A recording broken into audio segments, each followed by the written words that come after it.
Well, if BTI is any indication, we might be in a little trouble. BTI's stream just went completely black. It comes back.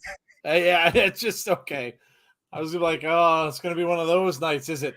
Welcome to the drama-free Impact stream. And I can't tell you how happy I am that we get to focus on Impact for the next 2 days because of everything else that's going on that I don't even care to discuss anymore. So I am thrilled that we have nothing but Impact Wrestling and wrestling itself to think about tonight and tomorrow night. I'm thrilled. So as always with us on a Thursday night, welcome in. It is a go-home show for Hard to Kill, which is tomorrow night. We will be doing our predictions right after this show, so stick around. And we will be doing our predictions for the pay-per-view. Tomorrow, Tazzy's winded because he just got here. Tomorrow, we will indeed be doing the watch-along for Hard to Kill. We will be focusing. This is another thing, we were kind of telling you guys with our plans for, the year and stuff like that. We, as a channel, our first priority and focus is Impact. So we are going to be focusing on the pay-per-view. This pay-per-view looks amazing. The card is amazing. And I really don't want to miss any of it. So, you guys in the chat will have to keep us filled in on things and goings on and stuff like that. But we're not going to be double watching or anything like that because I don't want to miss any of Hard to Kill because I think it's going to be an amazing show. So again, I know SmackDown is tomorrow, but when a pay-per-view falls on the day of SmackDown, we will not be doing a SmackDown watch along. So you guys are welcome to keep your eyes on it. Tazzy, if you join us, Tazzy last time kept his eyes on SmackDown, which is cool. You're more than no, actually you can't because you don't watch it anymore. Never mind. So we will all be focusing on SmackDown on Hard to Kill tomorrow. So, and we'll catch SmackDown afterward. Now, what I will say to you all, because a lot of you come to that show with us as well, or come out to SmackDown. So, if you are watching SmackDown and something big happens, maybe don't spoil it. Yeah, because we'll probably end up watching SmackDown afterwards. So please don't give away anything huge, especially like the stuff with Bray and whatever, because I'm sure there will be. So please keep that to yourselves tomorrow night, because we'll end up watching SmackDown after our show is over. So, all right. That said, welcome to the show. I am here as always with my co-host Jeff. Jeff, it's a pretty excited, man. It's a big Impact weekend, and I'm ready for Hard to Kill. Yeah, man, I'm ready for it. I wanted to take a couple minutes though, and yes, yeah. Jeff had something he wanted to say yeah, before we start. So yes, absolutely. The floor is yours. yeah. So I out of respect for the family, I'm not gonna call him out by name or anything like that. He was a very private guy, very private family, so I'm gonna be respectful. But someone that I started wrestling with back in the day, unfortunately passed away today. Um, I'm not going to go into a lot of details as to what happened, because again, I want to respect the family and their privacy during this time. But one thing that I want to say is this: um, life is so precious and fleeting, and um, like this is hard for me to talk about, but we we never know what people are going through. Um, we never know what people are dealing with, and it's important that we understand that, and it's also important to understand that people of all walks of life struggle with mental health disorders and with mental illness. I don't like using the term mental illness, but a lot of people use it. But be kind to one another. Joe says it at the end of of every stream. Be kind to one another, and I think sometimes, especially in this day and age of social media and um, instant gratification and um, hiding behind keyboards, we lose sight of people's humanity, and we just fire off things just because we're feeling a certain way in the moment, and we never know how that's going to land with people. So I would just say, be kind to one another. Um, love the people that are in your corner, love your circle, and love on them hard, because unfortunately we never know when they're when the last time we'll be with them is. So um I'm gonna try my best to cheer up, because one cool thing um about my buddy Trig, he was one of the people.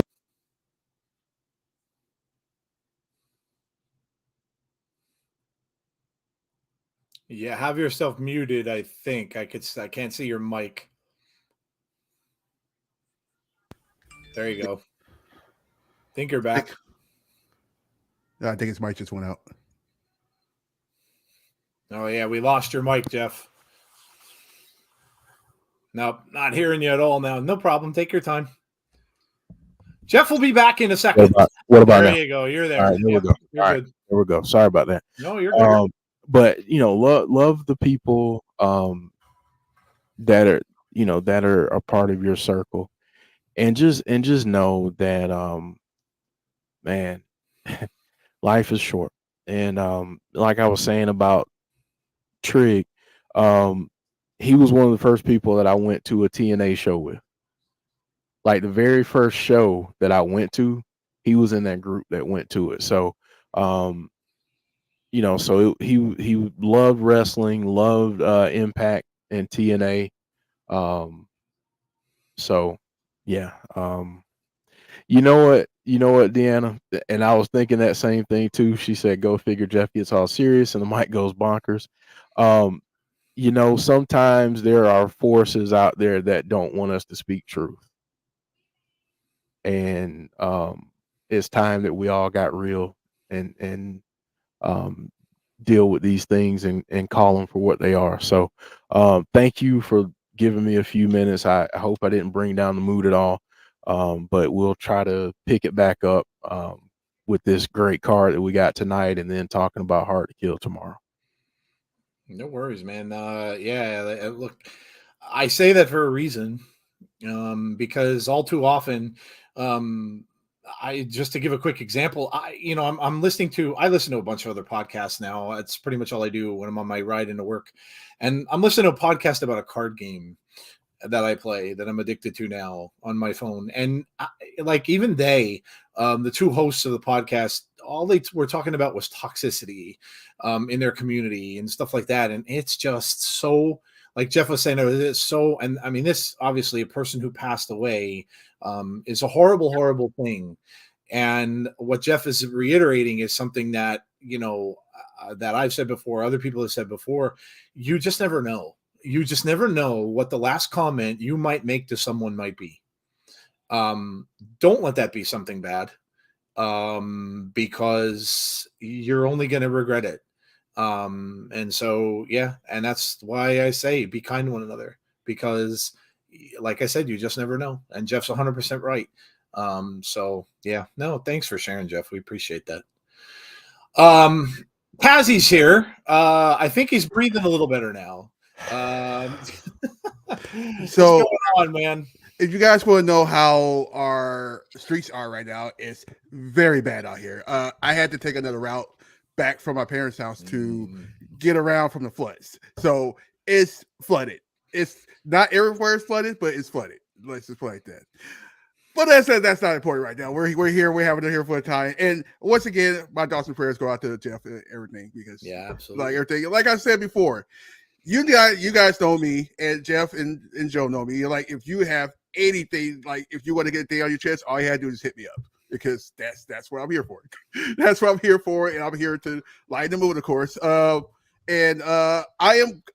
How we get to this point, I am so glad that we're actually talking about Impact Wrestling, because you guys know what my channel is, and my head is about to explode.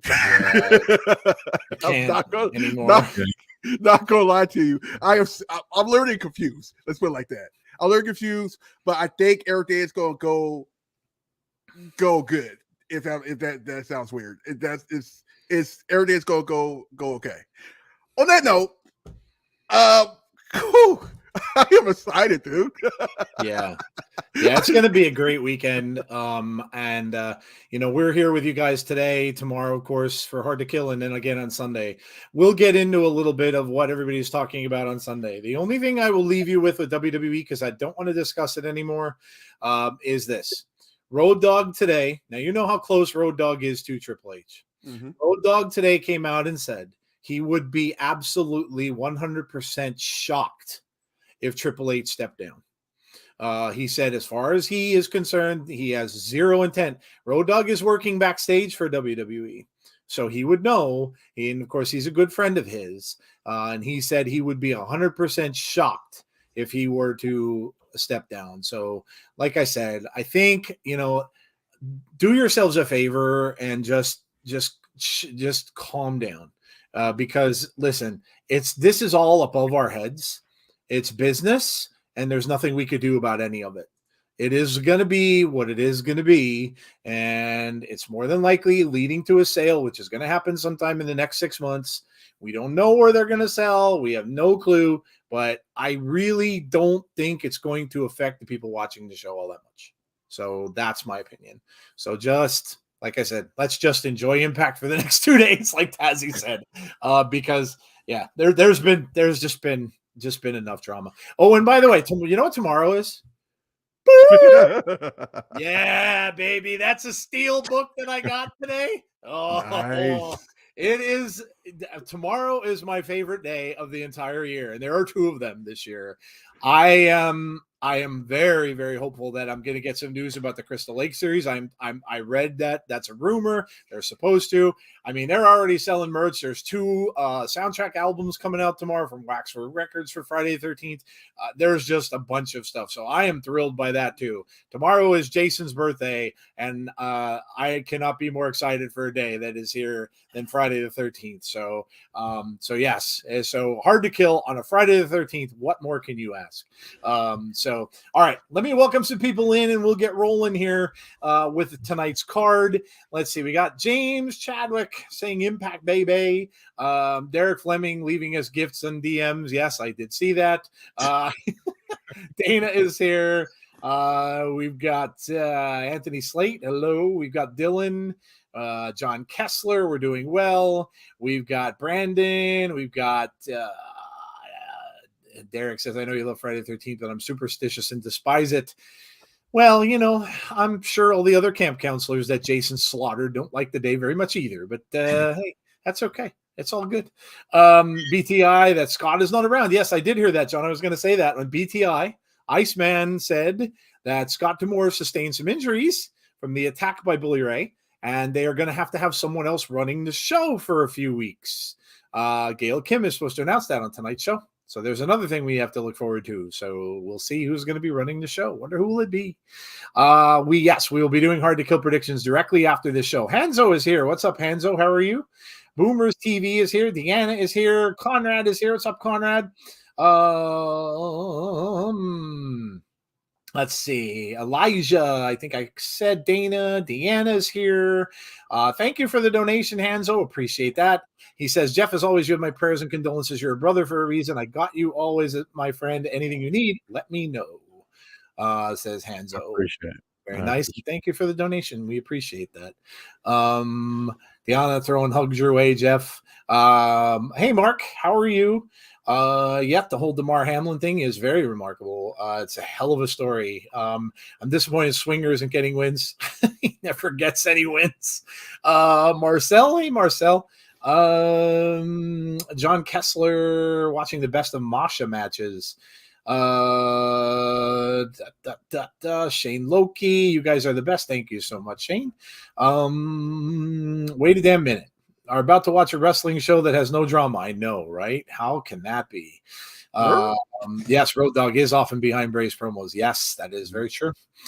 I came from the future. It's currently Jason's day. It should be called Jason's Day. That'd be awesome. I would love that. Sean Rousset is here. Hayden is here. Alexander Fortney is here. Hello to you. Dixie Carter. Wow, that'd be a blast from the past if they brought Dixie back. Oh my God. What are we doing right now? Raven's supposed to be at this show and that Hard to Kill as well. I wonder what that's going to be all about. Yeah. And what if Raven manages Mads Kruger? That's a free agent from MLW. Happy New Year, everyone. You too, Michael Spikes. All right. That's what we've got. We told you our plans. Of course, tonight's show, we have the predictions directly after. Tomorrow is Hard to Kill. That starts at the same time, 7:45 p.m. Eastern Standard Time. We will be doing the whole show. And just again, if you weren't here for the earlier part of the start, won't be doing SmackDown this week. We're going to focus on Hard to Kill because it's a big card and I don't want to miss any of it. It's going to be a great show. And if you're in the chat, you can definitely, guys, do what you want. If you want to watch 2 screens, you want to watch SmackDown, cool. But just please don't spoil it for us because we're all going to watch after Hard to Kill is over. So please don't spoil anything that happens on SmackDown tomorrow night, if you would. Heather's here. How are you? Heather says condolences as well to Jeff. Deanna wants to put Raven in charge. Oh, boy. Yeah, it would be kind of a mess. All right. I think we welcomed everybody in. Nothing obviously on Saturday, and then we're back on Sunday with our Between the Ropes show with Jeff and myself. We talked about memberships. Jeff, any word on those? Yeah, hopefully on Sunday before we go live, Oh, nice. we will be able to say that the memberships are live. Very cool. Well, there you go. So we talked about the memberships. If you did not watch last Sunday's show, you can certainly do that. Go back and check it out. And it will go into detail about all of those memberships. So they will be hopefully starting on Sunday. So very cool.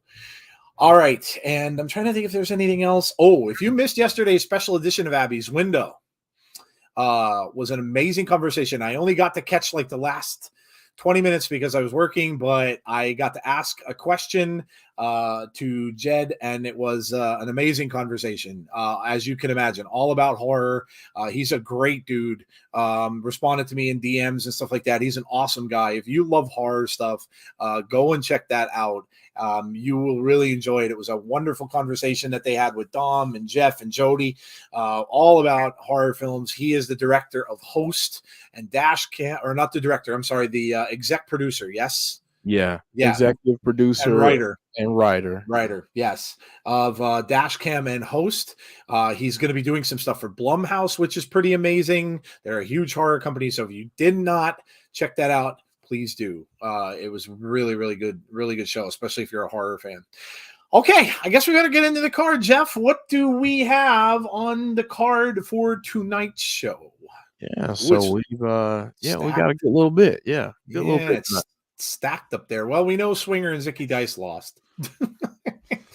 All right, the main card tonight. We're gonna go top to bottom tonight. So first off, we have Speedball Mike Bailey, who had a phenomenal 2022. Let's see how he gets started with his 2023. And he's going up tonight against Anthony Greene. So second week in a row, we've seen him. Pretty good athlete, so we'll see. But man, I can't say enough about Speedball Mike Bailey and what he's done. I think he continues his streak into 2023, and I'm pretty sure he's going to win tonight as well. So, Jeff, what do you think about Mike Bailey and Anthony Greene?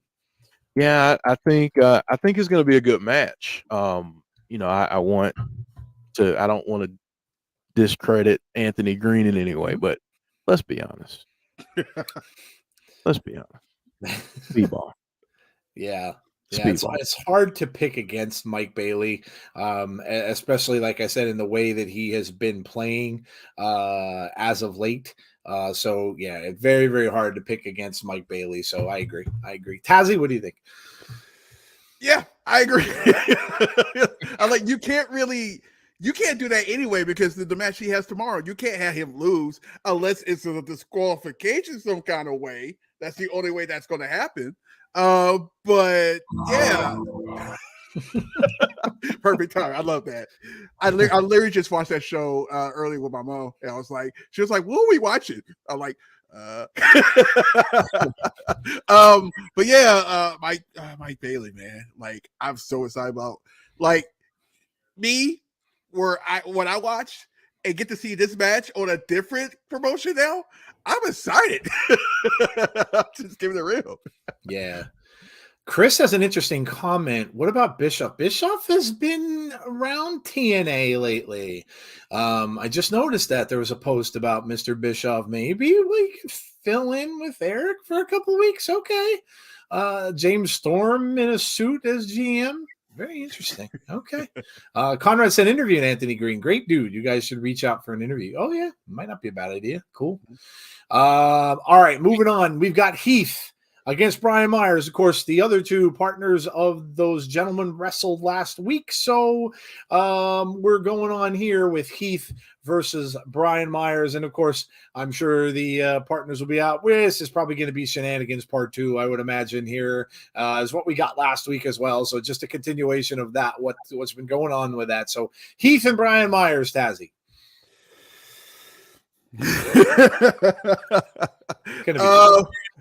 Yeah, I can't even say. Well, I'm looking forward to this match. Maybe we'll get a complete finish. No. So we'll get the match when we get now for the first 5 minutes, and next you know all shenanigans will blow out. That's all I'm gonna say. Yeah, it's definitely gonna be. There's definitely gonna be shenanigans. Jeff, what do you think? Yeah, I mean, bring on the shenanigans. Why not? Why not? Bring them on. There's going to be shenanigans for sure. But I think I'm actually we're going to talk about that match, but I'm actually looking forward to that match tomorrow night. Mm-hmm. Yes, there's not a lot of matches on that card that I'm not looking forward to. No, it's really it's a stacked card. I mean, people are noticing too, and not just Impact people. There are people noticing how good this card is. So a lot of people I've talked to on our Twitter saying they're going to watch for the first time. So that's pretty awesome. But yeah, it is a stacked card. John Kessler says Brian Myers wins with shenanigans. Yeah, more than likely it's Impact. We want shenanigans. All right, we've got Savannah Evans versus Rosemary. We haven't seen Rosemary wrestle singles competition in a little bit. Interesting there. Savannah and Tasha seem to be working their way around the Death Dolls the last few weeks. So seems like a mismatch. I mean, Savannah's a lot bigger than Rosemary, but Rosemary is a veteran of the ring. She knows what she's doing out there. It should be interesting, and we could probably say the pull the shenanigans card for this one too, because the other girls are going to be out there as well. So yeah, I mean, this one's going to be a little crazy, but Rosemary is always fun to watch. I'm a big fan of hers, so I'm pretty excited to see her wrestle Savannah tonight. Jeff, what do you think about that one? Yeah, I think we might get shenanigans again. It's the theme of the night. Yeah, it's going to be the theme. It's a recurring theme because the next everything else left on the card can end up with shenanigans. But I would say this, Joe, and this might make you happy as a Rosemary fan. We might get shenanigans, but Rosemary just might steal a victory. She might be able to sneak in a victory somehow. Maybe everyone comes out. Obviously, we know Tasha Steelz may come out. They may all be joining together at the beginning. They may all come out anyway from the beginning. And you've also got to factor in Giselle Shaw, because we saw her with Tasha and Savannah last week. And then you have, Taya and Jessica representing the Death Doll. So I think we could get some shenanigans, but it wouldn't surprise me if Rosemary kind of was able to sneak out a victory somehow. I'd be down with that. Yeah, I would be down with that. But yeah, that's a good point. They not like they've been on a roll lately. And that whole team up with Giselle. Giselle's been unfortunate enough to be getting teamed up with people that kind of don't want to be teamed up with her. And it doesn't usually go well. So yeah, that's a good point. Tazzy, what do you think? I'm sorry. I was trying to hold that laugh in, but it's a very creepy laugh. It's very Friday the 13th worthy. I know. Speaking of that, which is even more funnier, because what could possibly happen with this tomorrow with other stuff? Anyway, we might even get a tease tonight. Yeah, I know what you're talking about. That's very possible. Yeah, that's very possible. That I mean, we've been talking about that, right? Like, what better time could someone appear coming back to that than Friday the 13th? So yeah, we could very well see something going on tonight with that. Let's keep your eyes out, because sometimes you got to watch like the hallways or the background and stuff like that. But yeah, James Chadwick saying Sue, Susie, and Susan. Sounds like the name of a song. Sue, Susie, Susan. Check G for Hypersmith. Okay, stop. Sounds like a punk rock band. It kind of does. Sue, Susie, Susan. Yeah, okay, that would be a good one. Somebody should think of that. Where's PCO? Has he not been around? No, he has not. But that's another thing you might have to watch out for, because kind of be a good place for him to return as well tomorrow. So yeah, lots of that kind of stuff too. Susie and the Banshees. Yes, that's close to that, right? Okay. The design shaves Sami Callihan's head. Well, Mr. Callahan's been trying to endear himself to the design, been trying to join the design, and Diener's having none of it. So tonight they're going to shave his head. I don't know what this is going to be. Is this some sort of, I don't know, an induction procedure, or is look? Do I think Sami is ultimately going to join them? Hell no. Sami does not play that way. So he's going to try to wiggle his way inside, gain their trust. And then when they do, look out is all I'm going to say. So whatever happens with this tonight, let's go. You know what? Let's go with the triple shenanigans, 3 right in a row, because this is not going to go well. Either way you look at it. And so, yeah, I mean, would seem Sami needs some help. I don't know. Does Raven show up during this? Is that who Sami's help is going to be? Obviously, someone is going to maybe get involved with this thing. It's always Sami getting beat up by the 3 of them. Does he bring in some help? I don't know. But it's very, very interesting. Jeff, what do you think of this one? James Chadwick, get out of my head. I was just gonna say maybe, just maybe, we get a reunion of sorts, and leave it at that. Mm-hmm. You can all see in the chat what James said. Tazi, more and more and more shenanigans tonight. It looks like. That's right. That's what we love to say. But why not continue on with the party? It's a shenanigan party, baby. That's all. Shenanigan. Should have just called it the shenanigan stream. Yeah. Yes. Sami is possessed by the ghost of Eric Young, says Barry Monkey from Twitch. All right. We've got a digital now. Isn't this interesting? You used to have face-to-faces in the ring. That's not going to happen. It's a digital face-to-face with Josh and Bully Ray. So neither one of them are going to be there. Or are they? I mean, we know Bully wasn't supposed to be there last weekend. He showed up. So is it going to be digital, or are we going to see something a little different than that? But either way, this is it. The last war of words between these 2 guys before their huge match at Hard to Kill. So a digital face-to-face, Tazzy, a little different than what we normally get right before a pay-per-view. I'm not crazy. I know what's about to happen here. Who's going to stop Bully Ray? Who's going to stop him right now? Yep. Why will he not turn up in there? Why will he not? So yeah, yeah. Mm-hmm. I mean, wherever Josh might be digitally coming from, what happens if? We've already seen Moose break into Josh's house, right? What's to say that Bully Ray doesn't invade wherever Josh happens to be? It's happened before. So wouldn't be surprised, Jeff, if that something like that goes down. I'm going to flip that on its head and say that Josh is pissed off. And what if he goes to that hotel room that Scott referenced? How Bully always has to stay in these hotel rooms alone. What's to say that he doesn't show up wherever Bully is and give him a beat down? Good point. I like it. All right. And then lastly, this one's going to be a blast. Joe Hendry, I believe, Jonathan Gresham and Rich Swann versus Moose, Maclin, and Eddie Edwards. All the opponents that they're facing coming up tomorrow. And this is going to be a mess, an absolute mess. All I'm telling you, and I don't care if I see it tonight or tomorrow, no, actually I do. Tomorrow being Friday the 13th, I got to see the stalker pop up from Joe Hendry. He has to do it.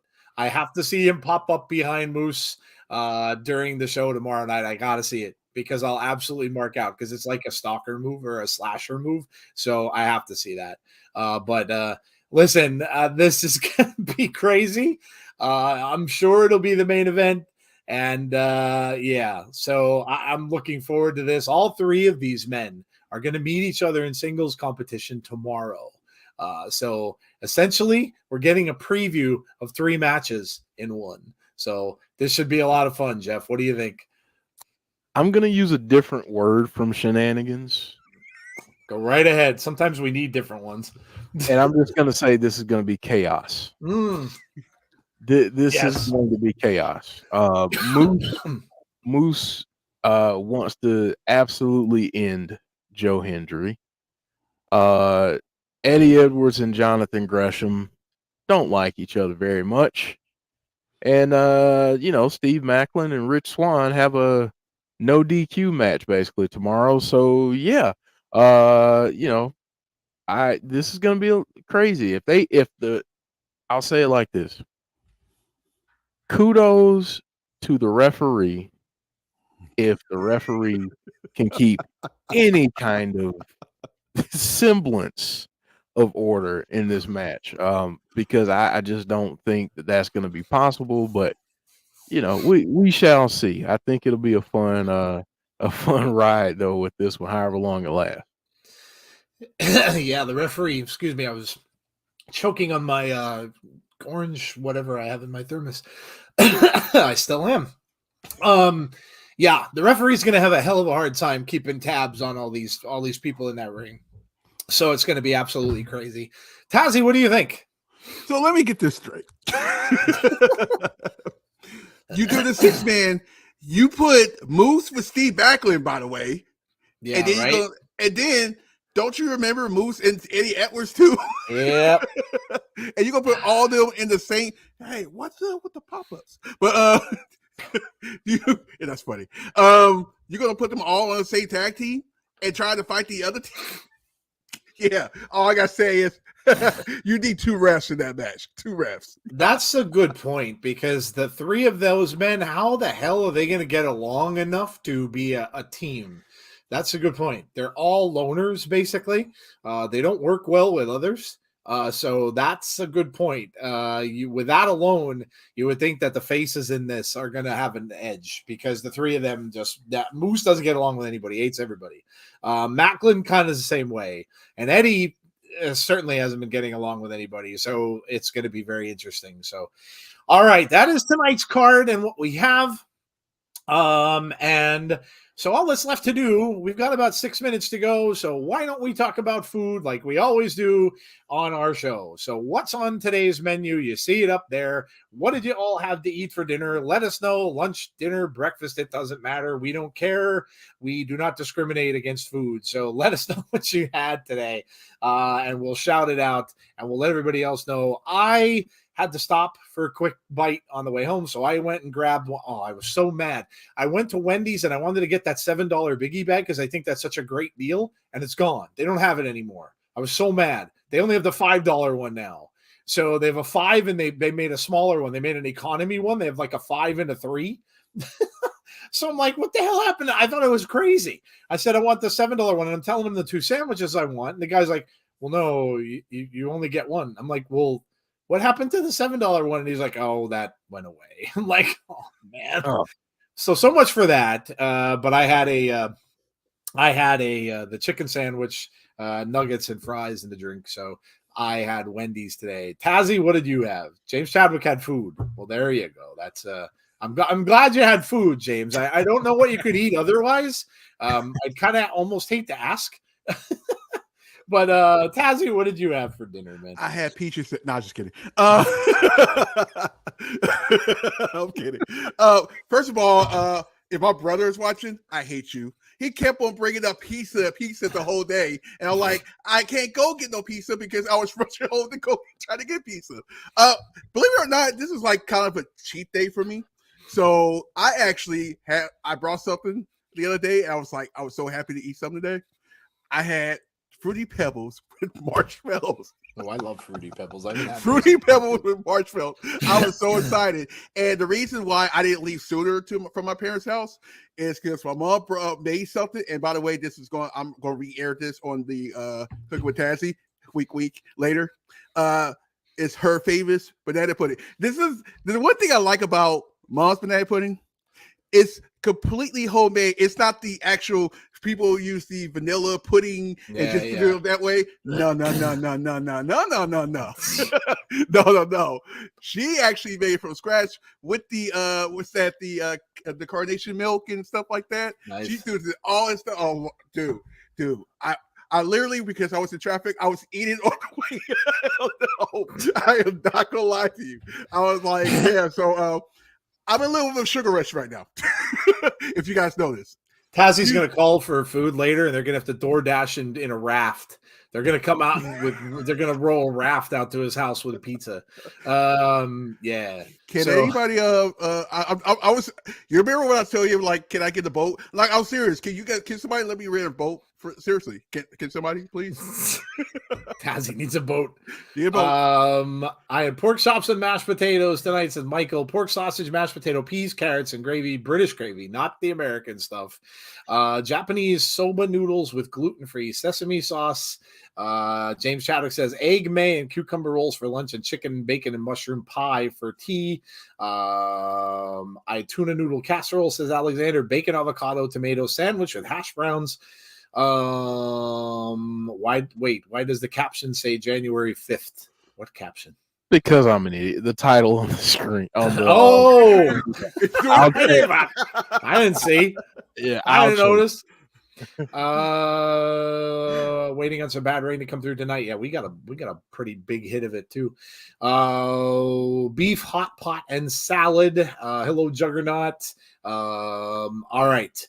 So there you go. We got the food thing out of the way, and we are about 2 minutes and 20 seconds to go before the show starts tonight. So again, remember to hang around afterwards for our predictions for Hard to Kill. We will do all of that there. Some people are asking us in the chat who we're picking, so you will get to know that, but you got to wait until after the show ends. Tonight at 10 p.m. we'll go right into predictions right after we finish up the show. I'm putting $100 on the Bucks. Yeah, go right ahead, Derek. Go right ahead. Go right ahead. Do you know what I'm actually hoping happens? I'm hoping that I detest the Eagles more than anyone else in football. Detest them. So I'm kind of hoping they make it to the Super Bowl and they play Buffalo, because the only people that will root against the Buffalo Bills with what happened to DeMar and everything else will be the Philadelphia fans. So they will be alone on an island, and the only ones that are going to root against Buffalo in that Super Bowl. And I think that's hilarious. Absolutely hilarious. So you know that remind me of. You know what this year remind me of? You guys remember when the 9/11 year and the Patriots actually went to the Super Bowl? Yes. I am worried. Guys, I am so worried about my Cincinnati Bengals right now. I am very terrified because we are going to get if we tip to play Buffalo, we're not going to win that game. We're not. No way. It's not going to happen. It's not going to happen. Yeah, but Derek, I have no confidence that Dallas is going to win. That showing they had last week against that lousy Washington team was god awful. And if you are a believer of carrying momentum, now look, listen. Would it surprise me if they lost? Absolutely not. Would it surprise me if they go out and play a tremendous game? Absolutely not, because that's how they are. This is what they do. They are like when everybody thinks they're gonna blow a team out, they suck. When everybody thinks they're going to lose and get destroyed, they come out and they play really well. This is their schizophrenic team because they have a schizophrenic owner and a schizophrenic coach. So there you go. I would not be shocked if they come out and play a great game and win. But a lot of people, I think ESPN picked Tampa to win and picked Tampa to beat Philadelphia and go to the NFC Championship game. That's the kind of confidence that they have in Tom Brady. And of course, Brady comes out and says that they're the healthiest they've ever been all year long. So here we go. We go. You know, I have a lot to say to that, but I won't waste people's time. I'll just say, hopefully we see the Bucs team that we thought we would see at the beginning of the year, because ending the year losing to Atlanta. Sorry, Derek. Is not the note that I wanted to end on. Yeah, like you don't usually want to go in. Now there's something going on about the Cowboys playing on grass. That came out all over the news today that the 5 games they played on grass, they're 1-4. And they have literally like a quarter of the amount of sacks that they've had when they play on turf. So now you're telling me that the team doesn't know or can't play outdoors on grass. Well, that's terrific. Being that the whole like half of the NFL now has grass fields. So what are you going to do about that?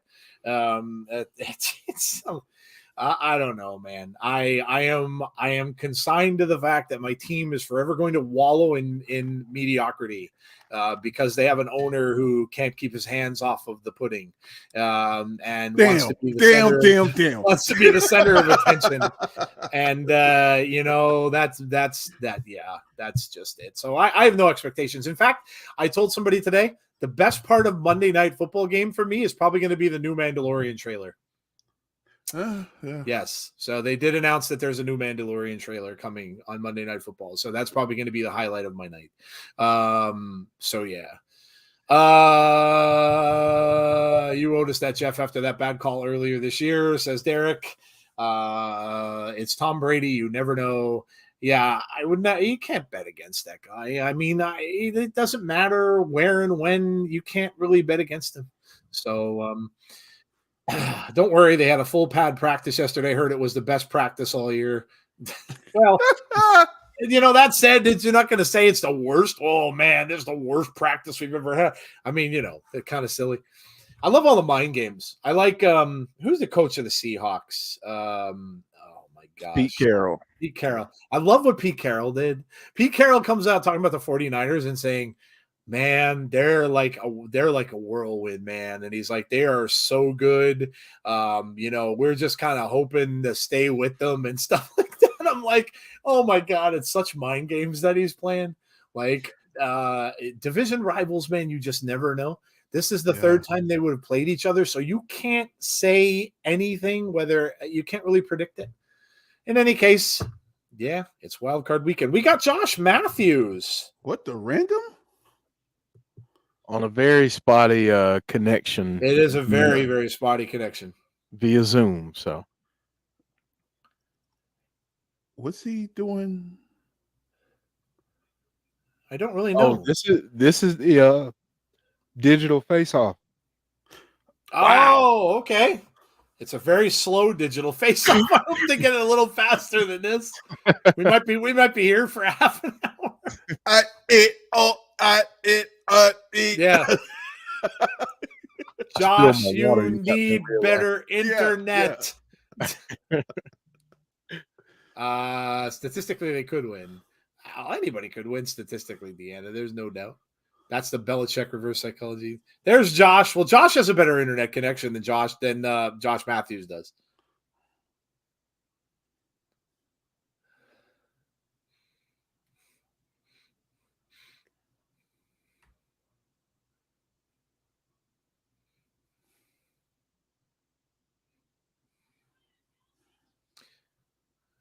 Josh said there's no limit to what Bully Ray would do. Don West will be missed for SmackDown, AEW Rampage, and Impact Hard to Kill. To be honest, I'm a fan of both teams, but I was cheering for the Commanders because they needed to win the last game. Hotel internet is spotty, apparently. Yeah. Oh, there's Bully from his house where he does the busted open streams. Bully says he's in his head.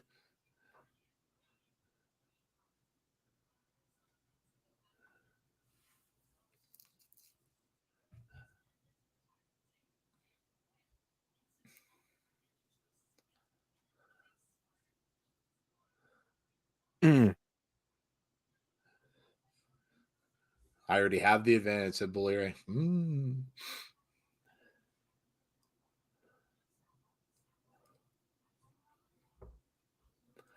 Stan talking about how his eye twitched.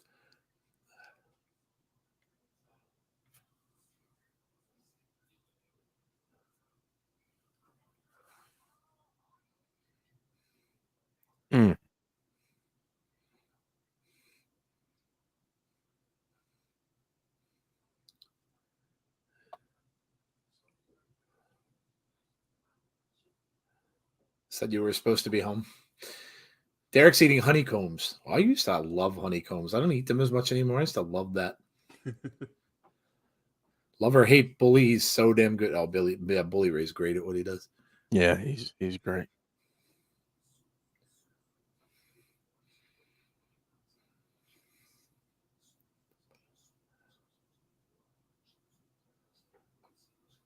So you played into the hand.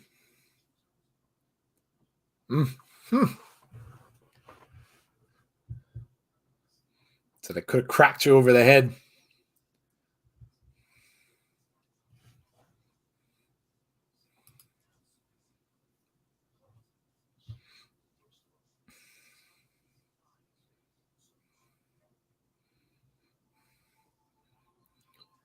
You have to beat me at my own game.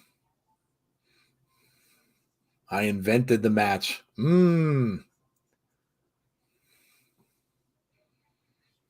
Bully's spitting facts right now on fire. Right.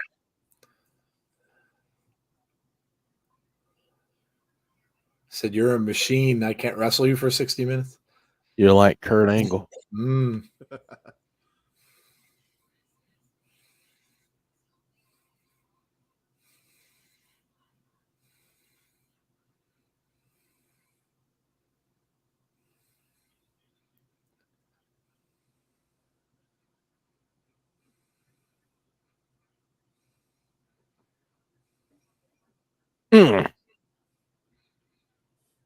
Wow. Telling Josh his chance was a snowball's chance in hell.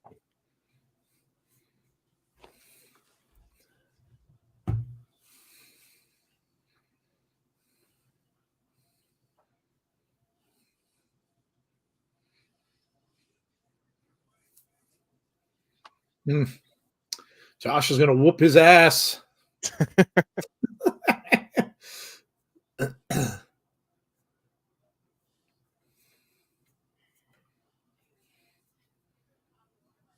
Oh, no wonder the connection's bad. They're on Zoom. I just noticed the logo. This is brought to you by Zoom. This is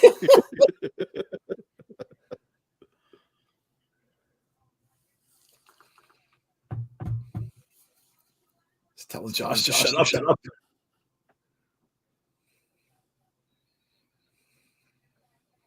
He's going to feel pain.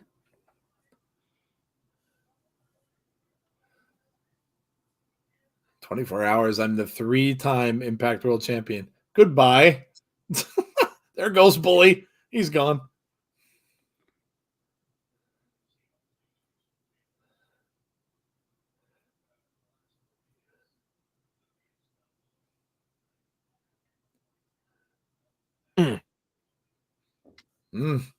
All right. Well, damn. There you go. So do you let Bully win tomorrow only to lose at the next pay-per-view, said Deanna. Went and got a snack. So who is in authority? We haven't found out yet. Major players. So we are getting Brian Myers, of course, coming out with Matt Cardona.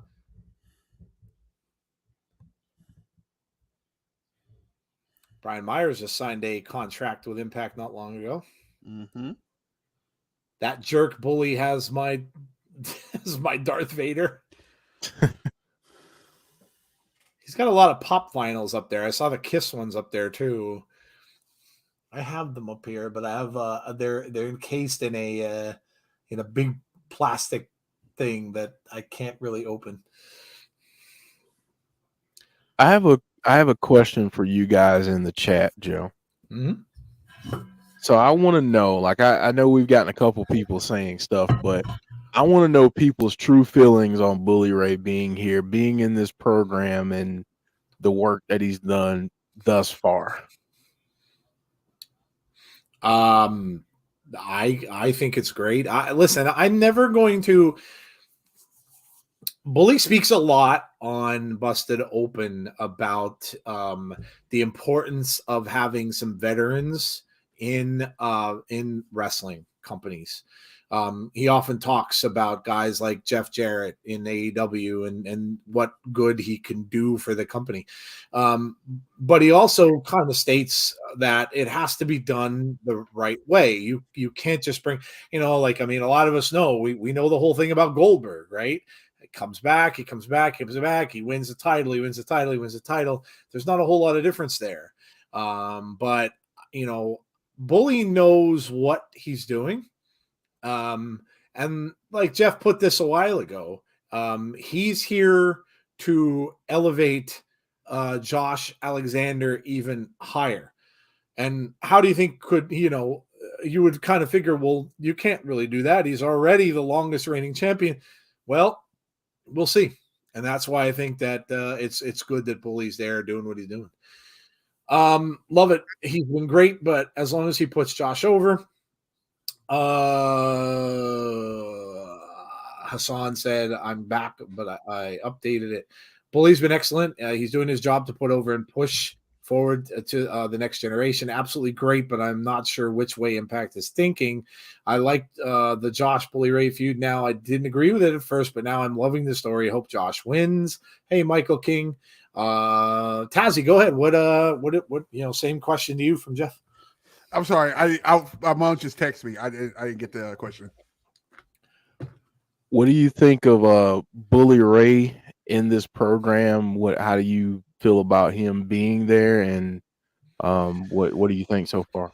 Well, me loving the guy since ECW days and even till now, I love it because you know what he's thinking. Like you hear him like outside of this character, and he wants to do what's right for business. Oh, good. You hear what I said that? I think it's awesome, man. Like, this is probably the best. This is probably the right pay-per-view to actually do this at too, just because the match they're in. So yeah, I love it. I personally love it. I mean, Heather saying doesn't like it, but Impact has lost a lot of talent lately. DeMore had to bolster the roster.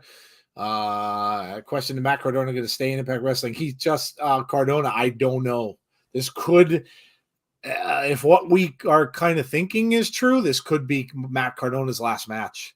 So we'll have to see, but it could be. Yeah, it could be. Do you think someone will debut tomorrow night at Hard to Kill? Not sure if someone debuts, but we certainly might get some returns. Yes. So I don't know if anyone debuts, but we may get a return or two. Evil Peaches is what I'm thinking. Evil Peaches? Evil Peaches? No. Yeah. Bonkers. I don't know. I mean, I think they're trying to get more talent. You've got a guy in Jonathan Gresham. I mean, that's pretty good talent. That's pretty good talent. So I don't know. Yes, I understand they've lost some people. Oh, we got to get out of here. Wow. The referee just threw out Cardona. Cardona's gone. Cardona is gone. Rhino's up at the top of the ramp. Don't know if those two are going to fight as they're leaving. Oh, Heath just took out Myers outside the ring on the floor. Kicked them both out. Rhino got tossed as well. So the shenanigans were stopped by the referee. I'm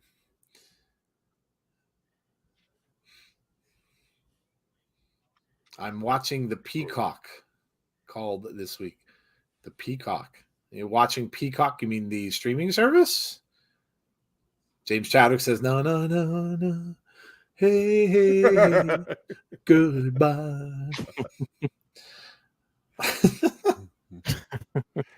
Oh man. I just watched a show on Amazon. I shared it with Jeff. It was called I liked it. It was 6 episodes. I got into it. I watched the whole damn thing. It was called The Rig. Really, really good. It started off as kind of like supernatural horror a little bit. It's about these people that are on an oil rig, like way out in the ocean near Scotland, and weird stuff starts to happen. Remind me a little bit of the movie The Mist, which I absolutely love.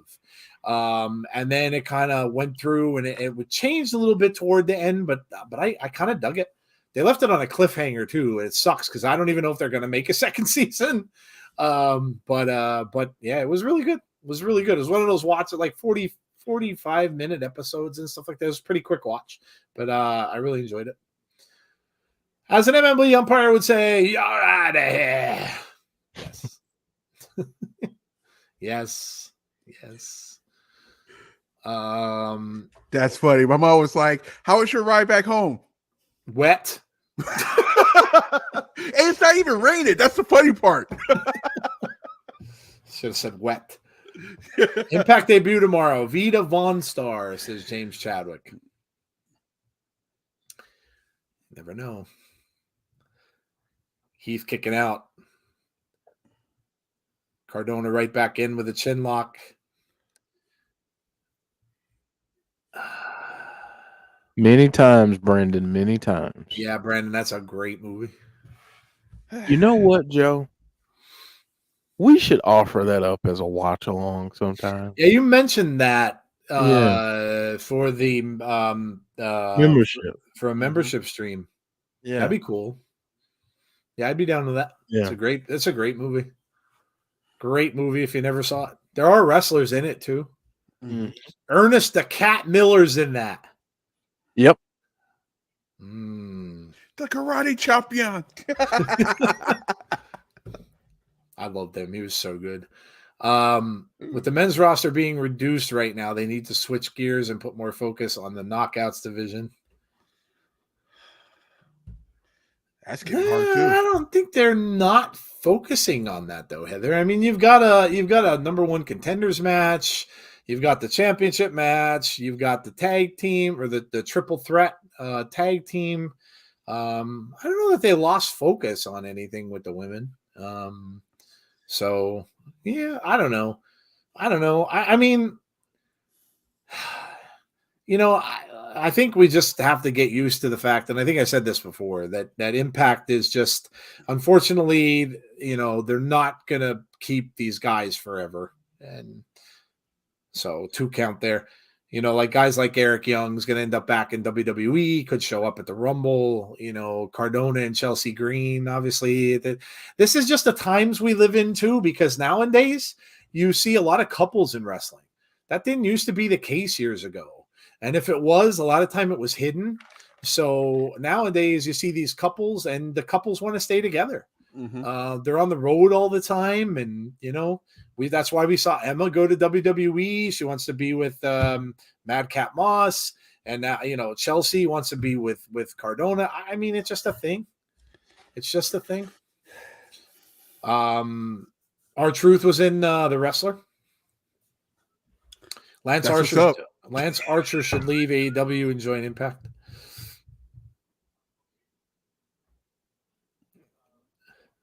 Huge off the top rope 2. No, kick out at 2. This has been a good match. Mm-hmm. I heard Willie Mack made his debut on AEW. Yeah, Dark. They've got a good amount of guys from Impact on that Dark show. Mm-hmm. Yeah, that's all they're going to be. Say like, yeah, that I'll save comments for that for another show. Sorry, I didn't mean to say that. No, it's all good. It's all good. There were a lot of people not quite happy with AEW last night. It's insane. It really is. Like there could have never been a single plan for Mercedes Moné to be there, and people just assumed that she would be. Like even after they announced who the partner was going to be, everybody kind of thought she was going to be there. She may have no plans to do that. She might want to just stay in New Japan. I don't know why everybody expected that to happen. And they were bashing Tony Khan. Like, Tony, you dropped the ball in this one. I mean, she's with New Japan. Like, why would they assume she was automatically going to be there? Here's the crazy part. I love that show last night. I'll be honest with you. I loved the show last night. There's the 3 count, and Heath gets the win. I didn't get to see all of that. I saw bits and pieces. I watched I tuned in because Jeff reminded me about Mercedes and stuff like that. And I didn't even think twice about it because once they announced the partner, I'm like, hey, she's not going to be there. And then Jeff was, so I was like, all right, let me just tune in for the late women's tag match. And then I thought, well, maybe they'll come out or maybe she'll come out at the end. She didn't. There was no indication she did. So it's Brandon. We are. We start a half hour later than the show on Access does. So we were about a half hour behind. So please, if you're watching on Access, don't spoil the chat or us. So yeah, you're going to be about a half hour ahead of us until the end of the show, until like right around 9:30 or so. I didn't expect her. Don't care. The Bullet Club. Hey. Ace Austin and Chris Bay. Hey, Jeff. Yeah. It's too sweet.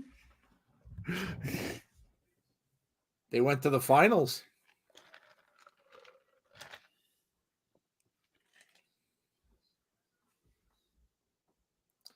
So we did so well in Japan. We're top contenders.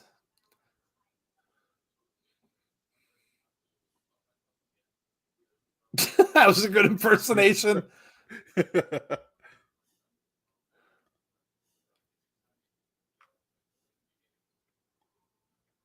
That's going to be crazy. 4-way elimination tag tomorrow.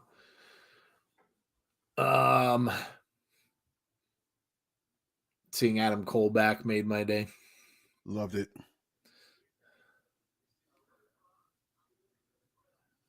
One, two, sweet. I did get to see the end of the trios thing. Wow. I kept thinking that something was going to happen at the end of that. When they won and they were celebrating, I'm like, someone's coming out here because there was so much time left. And I'm like, someone's going to show up here. We got Rosemary and Jessica. Oh.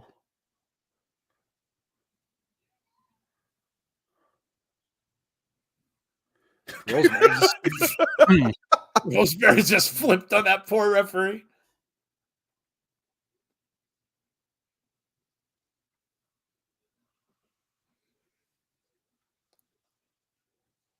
Uh-oh.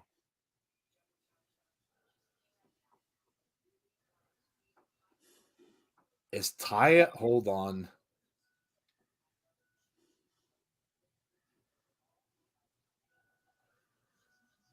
Is Taya really injured? I've seen storylines like this before.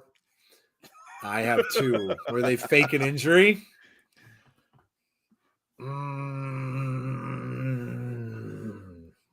Could she be waiting for another? No, let me stop. And didn't she say something about how there was 4 of them? Mm-hmm. Well, who the hell are the 4? Giselle, Savannah, Tasha. Who's the 4th? Huh. And I guess she's including Jay Vidal, the okay, personal Giselle's stylist manager or whatever, the stylist. Yes, it's very, very interesting. Yes.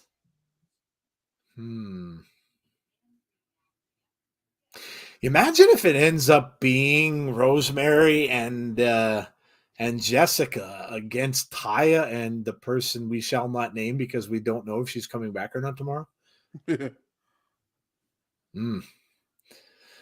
Savannah Evans on her way down to the ring along with Tasha, and there's Giselle.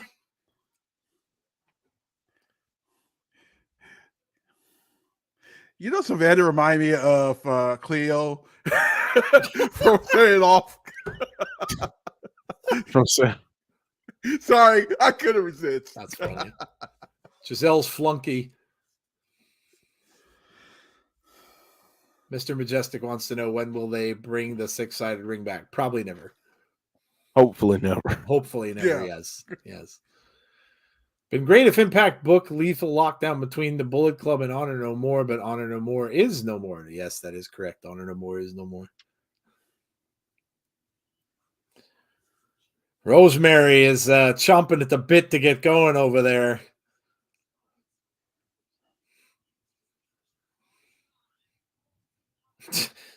Rosemary's fighting with the ref. Rosemary is like the Tasmanian devil. It's like, just let me go.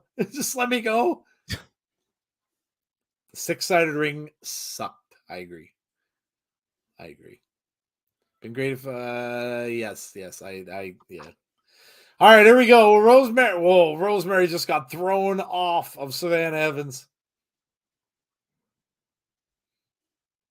Now Rosemary going after her with some right hands. Savannah again trying to push her off. Ah, she's biting her face off.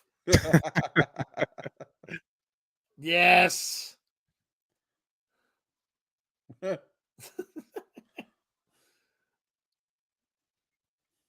Bite her face off. I'm surprised the crowd didn't chant. I know.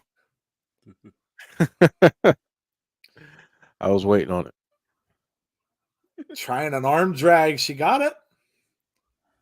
And she just keeps on with those right and left hands. Now she's choking her out. Look at this. Rosemary's just choking her out on the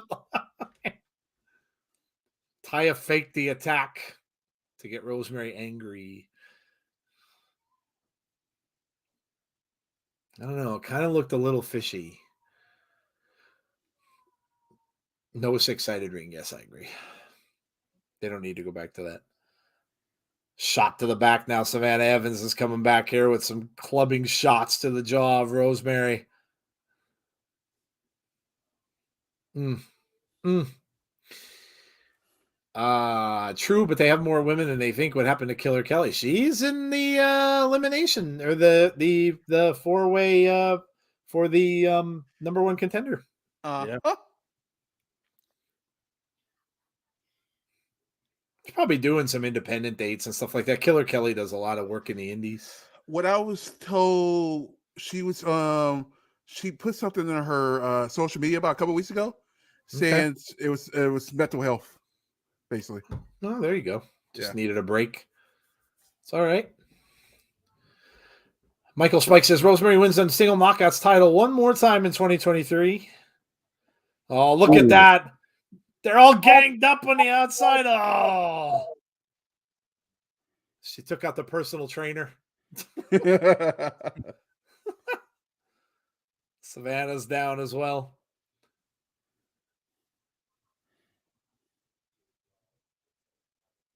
How long has Rosemary been wrestling? I bet it has to be a while. Let's look it up. Yeah, you got to check that out.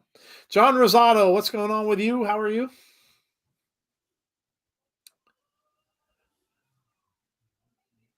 And as Rosemary continues to pound on Savannah Evans, I will say, if you're new to the channel, welcome. If this is the first time you've watched Impact, I'm glad you are here. Please join us every Thursday at this time.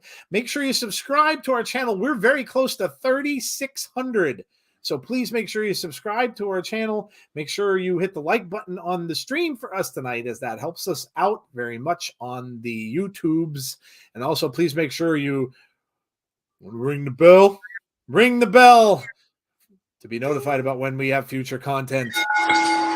There it is. Ding, ding. Yes, we appreciate that very much so. She debuted on January 30th of 2008. Wow. Okay. Yeah. So 15 years. Ain't it kind of weird that we're talking about 2008 is a long time now? Yeah, it is a little weird. Yeah. Yeah, it is a little weird. Cross liked my tweet. Cross is very active on social media. Yeah, I thought it was going to change when he got a WWE, but no, he have not changed. Yeah, that's funny, isn't it? They don't seem to be restricting them anymore on social media and stuff like that. So yeah, that's cool. Huh. Hassan says, I'm back in. I got the drink. It's important to stay hydrated. Really? Hassan, just the way you said that cracks me up. Because I'm like, I got the drink, baby. Yeah. You got the drink, huh? I got the drink. Woo. Stay hydrated. Uh-huh.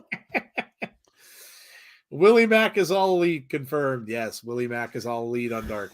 Yes. Yes. Savannah now in charge. Locked over. Oh.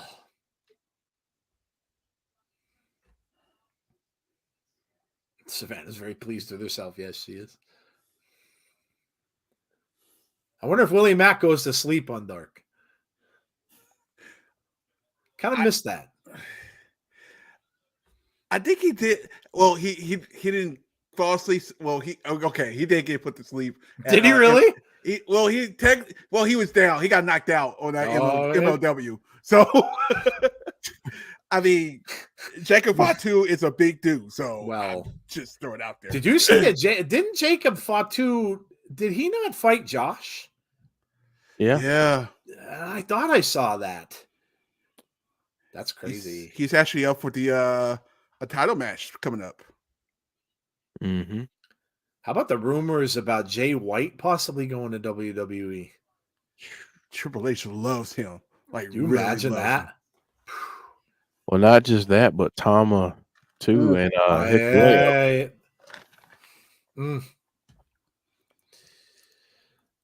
There's seriously something going on with WWE and New Japan. Seriously. No, nice clothesline there from Rosemary. And another. And comes back. Nice sling blade.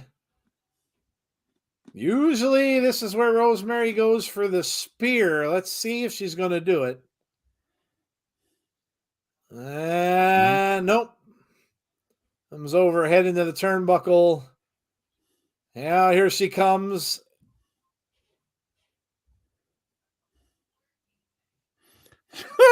Wow. Lisa Marie Presley passed away. Elvis's daughter. wow. Whoa. She's only a year younger than me. Wow, she's only a year younger than I was. I wonder what happened.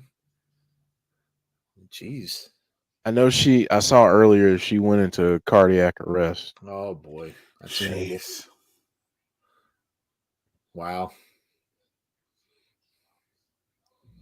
Yeah, Jeff Beck recently passed away. Yeah. Isn't it funny? People always say that, it happens in threes. That's like a big thing. Like when a celebrity passes away, then that's spine buster.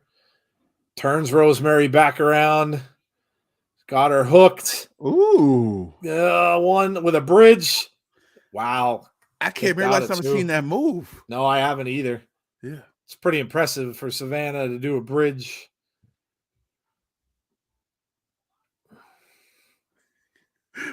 I kind of just want to do my girl like this now.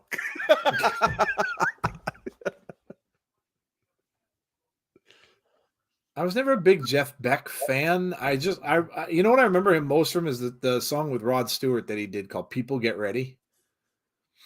The remake of "People Get Ready," really good duet. Lisa was on the Golden Globes. Oh boy, Jessica! Now this is all broken down. Tasha steals. Oh, Tasha, of course, distracting. And now Savannah, Giselle's distracting the referee.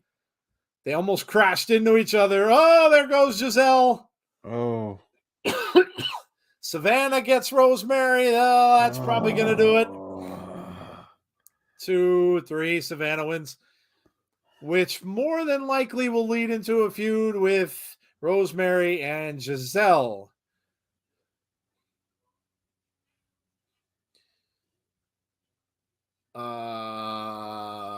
Was one knockout from the Indies can appear in Impact Wrestling, bring on an appearance. Let's go, Rosemary. 10 years younger than your mom. They're beating up on Jessica. All 4 women are beating up on Jessica. And 3 women and Jay Vidal. And Jay, yes. Yes. Face purple crying. Dang, Lisa Marie was only 54. Well, that's that. The death dolls are left lying. Taya nowhere to be found. Giselle standing on the back of Jessica as well. Could we see it? Well, never mind. I'll hush. That's the end of that. Oh, I remember this. Oh, the Dorino match with Moose. Yeah.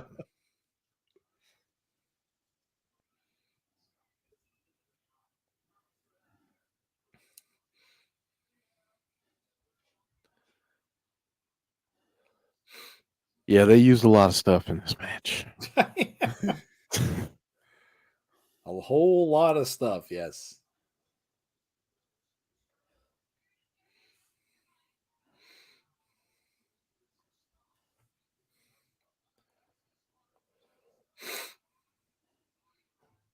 It's so weird not to have any football on Thursdays. Yeah. Man, that's what stinks about getting to this time of year is that, the playoffs are exciting and you have the Super Bowl, but you're closer and closer to the realization that football season is dang near over. Well, yeah. Sort of. You do have the XFL that's coming up in February, so True. I'm like excited about that actually. Mm-hmm. Yeah, I think it'll be good. There's an article about Lisa Marie, the only child of Elvis that died at 54. She just attended the Golden Globes and recently wrote a heartbreaking essay about her grief following her son, Benjamin Keogh's death by suicide in 2020. Wow.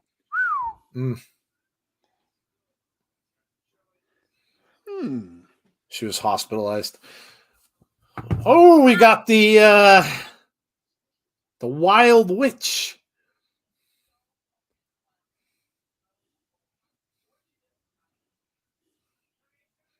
The dark feminine will rise, says Taylor Wilde, the People's Witch. Not going to argue with her. Showing Tasha and Mickey James. Do you know, by the way, and I did not know this, that after all this advertising stuff going on with Mickey and stuff like that, this is her 200th match in Impact Wrestling? Yep. That's not a good sign either. No, it's I was not trying to sugarcoat it. I was like, when I saw that, I'm like, oh no. I had no idea. So yeah, it's not looking good. I mean, why would you not want to end at an even number? So yeah, this might be it. Might be it. Derek, might be a very sad night tomorrow, buddy. Although could be it in Impact, but doesn't necessarily mean that might be it for wrestling altogether. Being that, there's a certain Rumble around the corner. Just saying. Just saying.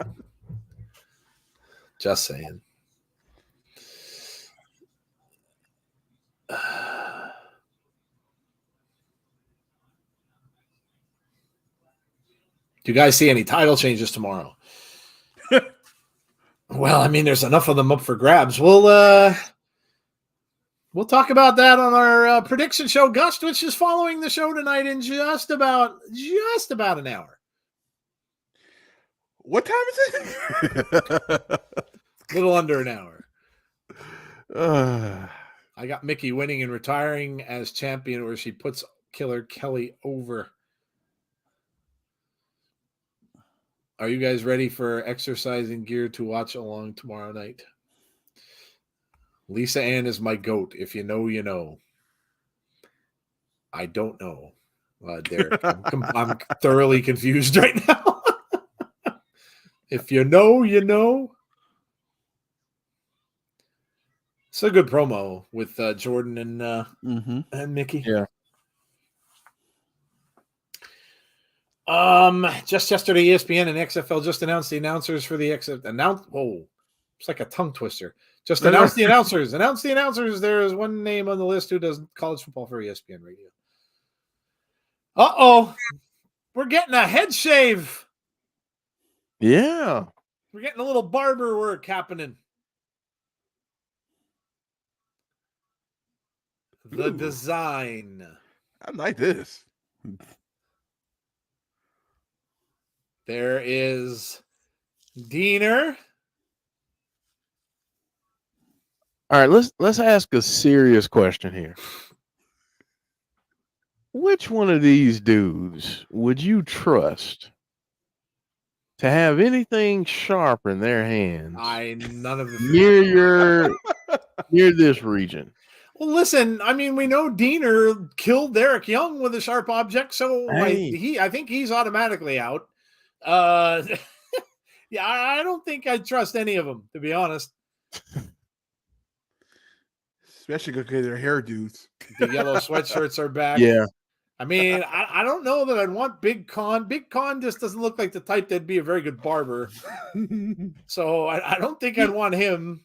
And He doesn't look like Big Con doesn't look like he would be very gentle. You know, he'd be a little he might even slap you upside the head, you know, or something. Big Con near me with a straight razor would be as bad as Jason Voorhees near camp counselors with a machete. Ah!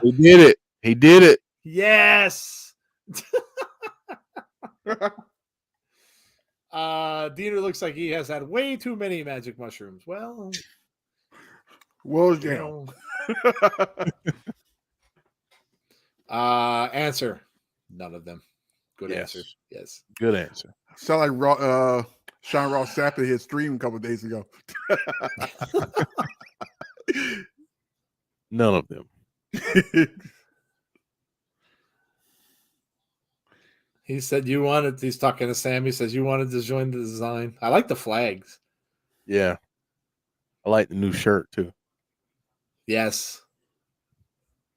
He said you need to go through a process. I don't know. I like that process.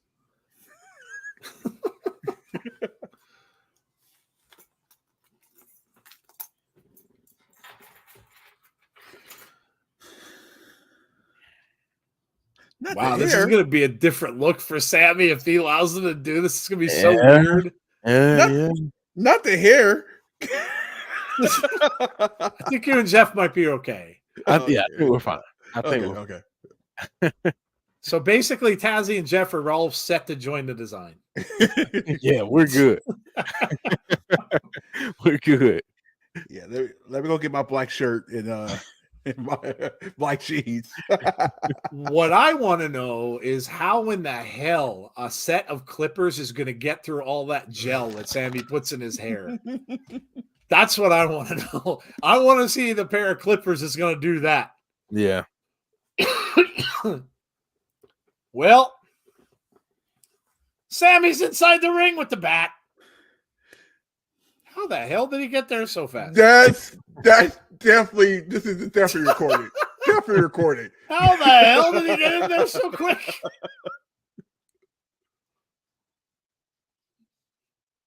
Said this is a process. And this involves you losing your identity. OMG. Lose the bat. Oh, he has to give up his bat. There he goes. Oh, he sticks it in his throat before he does. Now there it is. Sammy's getting rid of the bat reluctantly, but he did. There you go. It's gone. He did it. I wonder if they're going to shave his beard too. Don't shave the beard. You gotta keep some hair. You gotta keep some hair. Don't yeah, that's true.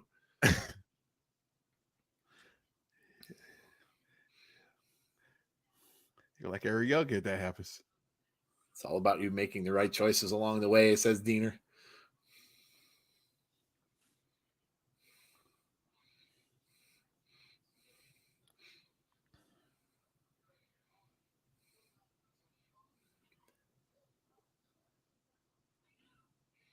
Talk about Samson.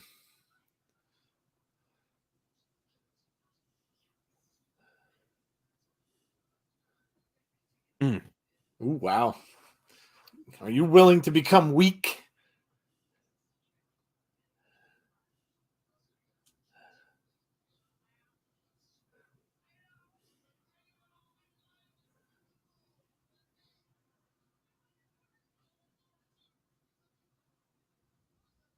That answer is the right choice. Well, Sammy's passing the tests.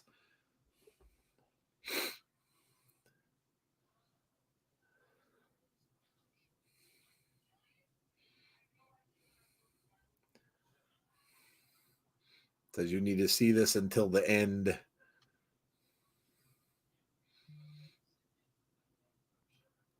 Going to be long and difficult. Going to be violent. Well, you know, if you're not willing, and we don't need to start this process. Are you willing to see this until the end? Sammy saying the fans booing. Sammy.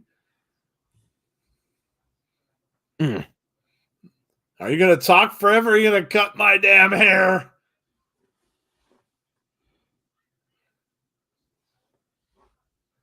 It's going to be so Angel's weird. is the barber, huh? Well, I was going to say, I think out of the three of them, I probably trust him the most. Yeah, I mean, he shaves his head bald. So I mean, if you're gonna do it, trust the bald guy to do it. Oh my god! Oh my god! Well, he doesn't look like he has a whole ton of product in tonight, so maybe he was prepared. He's gonna look so weird. He is gonna look so. Oh my god! Oh, he really wow. is. Oh, he's just doing it with the scissors. Wow, he's going there. He's going for a little fade and look like he might have. Oh yeah, it's all coming off. Dude, he looks like Wolverine. Yeah.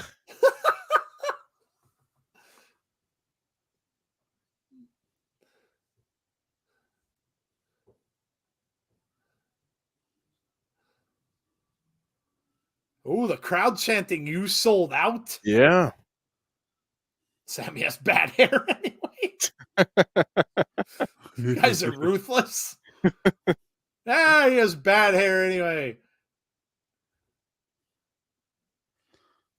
Get a nice little fade. That'd be cool.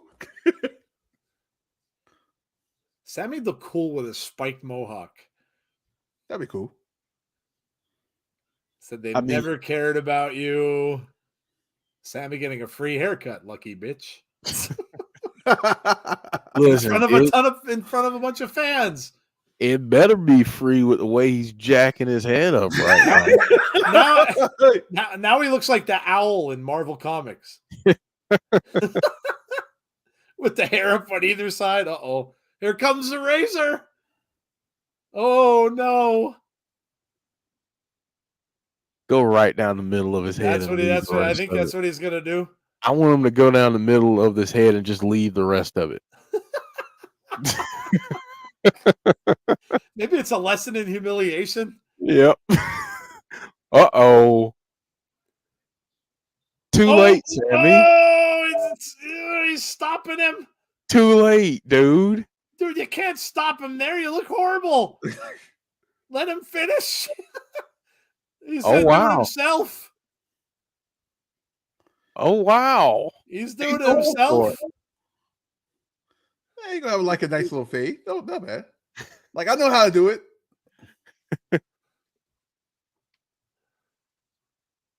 Oh, there it goes.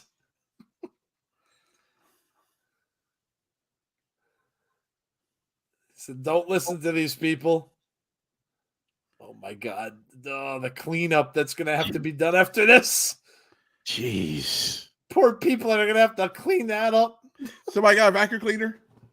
Vacuum, dude. You might need a. You know what they're gonna do? Because they got a black tarp, a black They're just gonna take the tarp. They're just Yeah. gonna roll it all up in there and throw that away. Yes, I can Please. see that. Is he leaving some on the side like that? Yeah. Oh Yeah, he no, he is not gonna leave that like that. He's leaving that long piece on the side. I love it, and in the back. Oh my God! Look at yourself. This is awful. God. That's terrible. Oh my God! Look at him. Honestly, he don't look that bad. Like, well, without the ball part.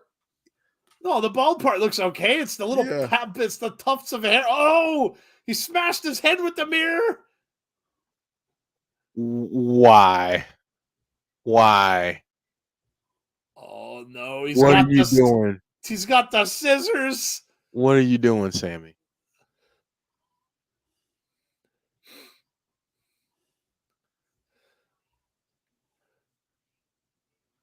Nope. He's telling Diener to cut that rest of that little tuft off the side. I hope. Yep. Wow. Yep. He's just pulling it out. He's just pulling his hair out. He's pulling his hair out.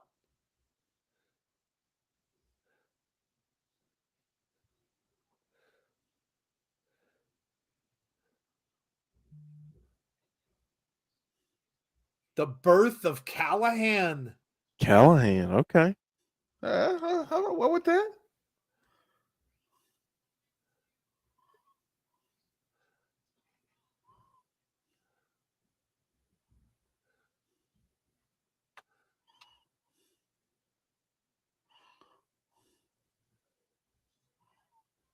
Now, if he comes out with the rest of that hair on his head. Oh my God. How the hell do you even shampoo and wash that with that little piece on the side?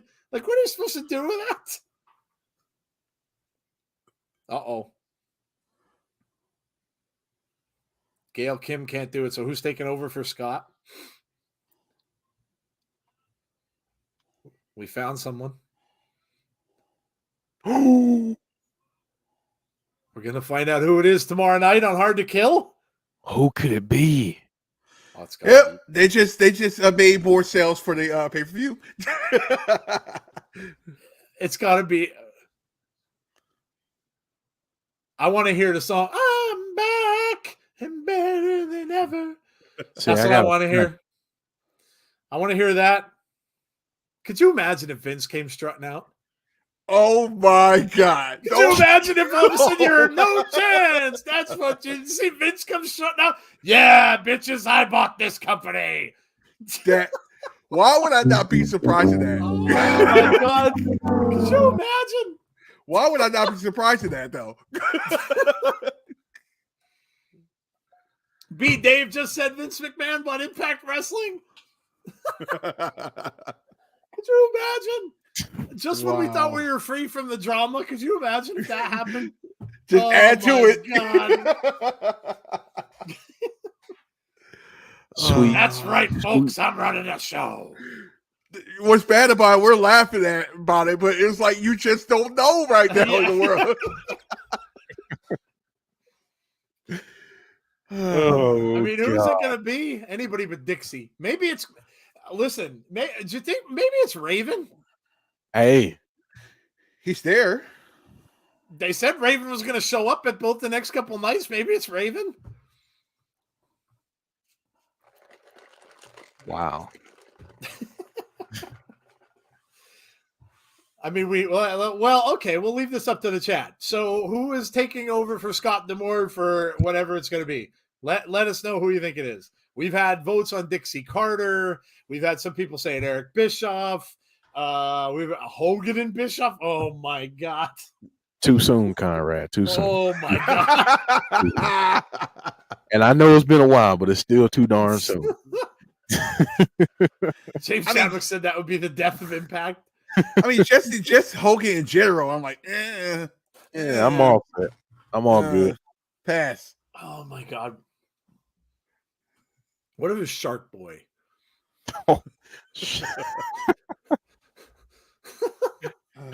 Teddy Long. Teddy Long. Better not be freaking Tony Khan. It better not be Johnny Ace like freaking Yeah. Michael Spice just said. I'd prefer. Johnny You know Ace. what? You know what I would prefer over Johnny Ace?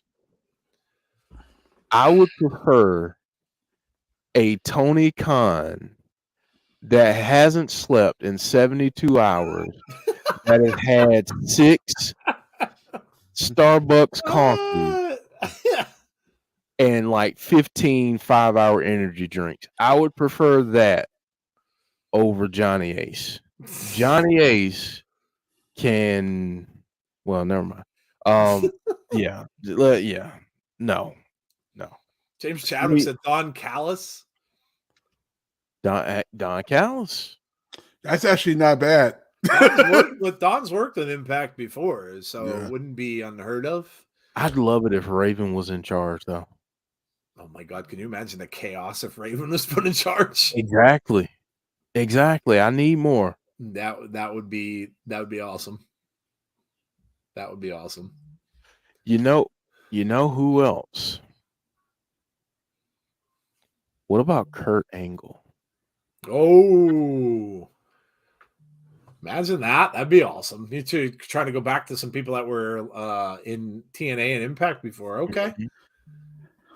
Or what if it were the partner of the man who's wrestling for the title? Devon. Oh, That'd be kind of cool. That'd be cool. What about a returning D'Lo Brown? D'Lo Brown, another good one. Would it be shot to be Tommy Dreamer too? I'd like Dreamer. I thought of Tommy as well. Yeah, if they're going to continue the storyline with Bully Ray, going past this, regardless of who wins, if they're going to continue it a little further, it would be interesting to have Dreamer there because we know what Bully Ray did to him. So yeah, okay. Dave LaGreca. LaGreca. Imagine LaGreca.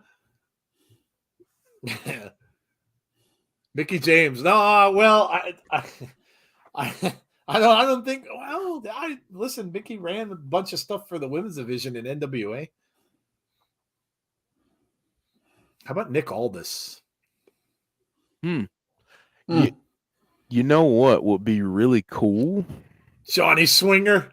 Yeah, well, I'd love that. To imagine that. Here's a thought though. We haven't heard this name in a while because he works for WWE. But what if they let Joseph Park return as Abyss? If they just loaned him out for a couple weeks and let him return, especially given that it's a Friday the 13th, how fitting would that be? That would be really cool. That would be really cool. Yep, I like it. Maybe because it's Friday the 13th, it'll be Jason Voorhees that they'll have as the maybe they'll have him do it. He just won't talk. He'll just stand there and nod his head. B. Dave says I wouldn't mind him. Mike Bailey misses with a kick. Anthony Greene coming over. Jeez. Oh, what was that? Wow. Bounced Bailey's head off that bottom turn. That was a hell of a move. That was. I hadn't seen that before. Not like that. Speedball chance. Big chop from Mike Bailey. Hassan says, I'm back. I'm back. Brooke Hogan. No. No. What? RVD. You know, it could be RVD and his assistant. Tazzy would go out of his freaking mind. Tazzy would completely lose it if that happened. Could you imagine The two of them back. Oh Hey. my God! All I gotta say is life is a circle. Life is. You know what? And then the other in that part case, of that, in that case, it's two circles and a moon. But you know what Tazzy would say though? just Tazzy would just say simply, "I'm just a servant now of the circle. Go where it takes me." Just saying. James Chadwick says Katie Forbes. Yes, Yep. Tazzy would absolutely die. You know that would what? be the best pay-per-view ever for Tazzy. Yeah. Best ever. I mean, it already is for Killer Kelly, but hey. Derek joined us kind of late. I don't know if Derek got the Katie Forbes experience. Oh my God. Yeah, no, the dude, you don't I don't even know if Derek got the Katie Forbes experience. Yeah, I don't think Derek was around for the Katie Forbes stuff. I don't think so. Hold on, let me find my money gun. Sweet Lord.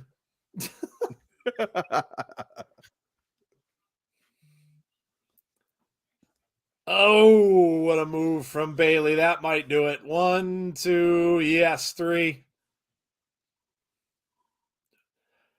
Speedball Mike Bailey is your winner. This is interesting. And this is like a random tweet, too.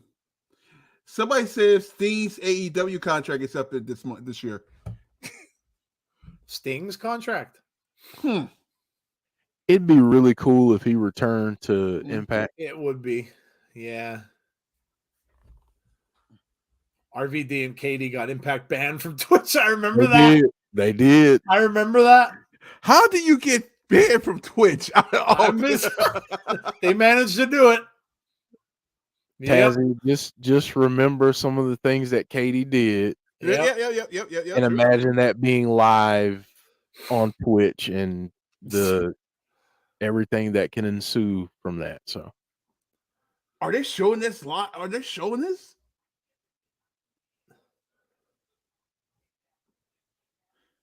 Yeah, they are. Dude, that was such an amazing outfit. The fact that he dressed as Sephiroth from Final Fantasy, that's amazing. I gotta put my recorder on. Joe Hendry! Yes. Here we go. You know, I gotta say this. That match was absolutely tremendous. Omega, I didn't get to see it. I should like it. Honestly, if you can DVR, I don't know if you'll get a chance to watch it after, Joe. If you can watch it on Access, but if you get a chance, watch it, man. It was tremendous. Yeah, it was that out. I mean, honestly, James, that's a good one. Mick Foley. Yeah. Okay. Yeah. I dig that. It was just an amazing match, Joe. If you guys get a chance to watch it, watch it. Tony Khan and family are putting in their name in the hat to buy WWE along. Where did you hear that? No, that's a serious report, Joe. Yeah, it's a serious report. It is a serious report. Oh, for God's sake. How crazy would that be? You know what, Joe? That topic is really good for Sell or No Sell on Sunday. I think we should do that for Sell or No Sell on Sunday. Well, you're gonna know what my answer is gonna be because I threw up in my mouth. So you know what my no sell or sell is gonna be for that one. Yeah, I mean CNBC just reported it, so just to give you an idea. Clearly. Yeah, like they just reported it. So, Sami Callihan on Twitter. Did he post the Twitter? Yeah, he says it's all a part of the ... design #impact on Access TV. All I could say is you never trust Sami Callihan, and I know this is a way of infiltrating into that group. So For him to You're go honestly going to hear so many rumors of who is going to buy them. There was already rumors earlier today out there saying that Nick Khan was talking with Disney. That he was talking to Disney. So you're going to hear every single listen. Here's one thing you all have to remember about business, okay? When you want to sell something, you want to make it as desirable as you can. You want to get it out there. You want to, and the other thing you want to do is you want to make other people think that there are other suitors. So you're going to hear a ton. Oh, look at that.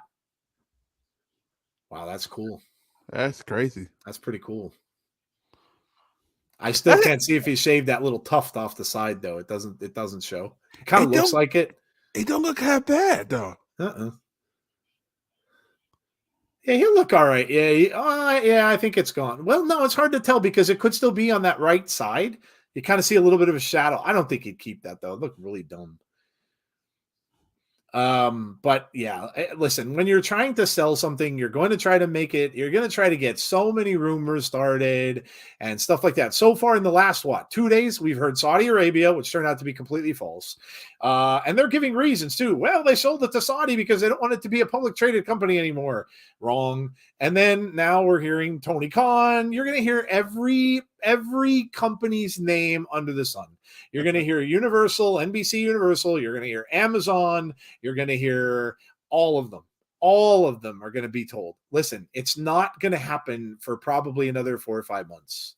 So you're going to see every single thing being said about it. That's exactly why I'm glad we're watching Impact the next 2 days. I just want this to blow over, to be honest. I'm tired of it because I really don't care at this point where they got it. It doesn't really matter. It really doesn't. Joe Hendry. Yes, it doesn't look bad. No, it does not. Okay, Caleb, how are you? Can it be? Who's buying out WWE? You know what? I know who's not buying out WWE. Me. I'm not a billionaire, so I'm not. So you could cross my name off the list. I'm not buying out WWE. You know what? It was me. It's me all along. It was Jeff. I put my $10 in it. That's right. I'll buy WWE. It's just loose change after all, says James Chatlick. Yeah. I'm on the phone with the $1 million man. I'm getting a loan.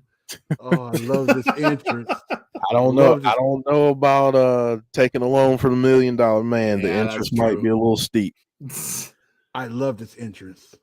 Could you imagine if they make fun of it that way and they start doing like a little skit about it, and $1 Million Man comes out, ha, ha, ha, ha, ha, and you hear the song, I bought the company. Oh my God, that would be awesome. Here we go. Moose.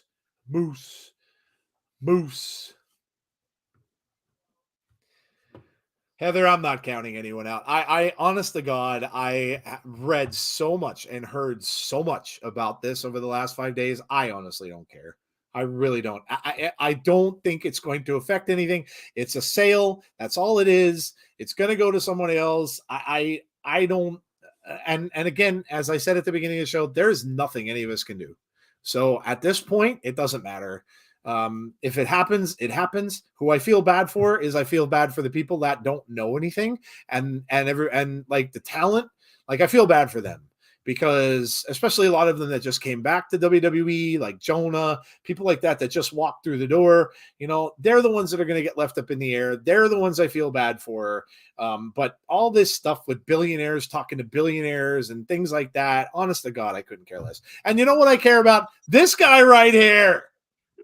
That's because a midnight switch right there. I believe in Joe Hendry. That's who I believe in.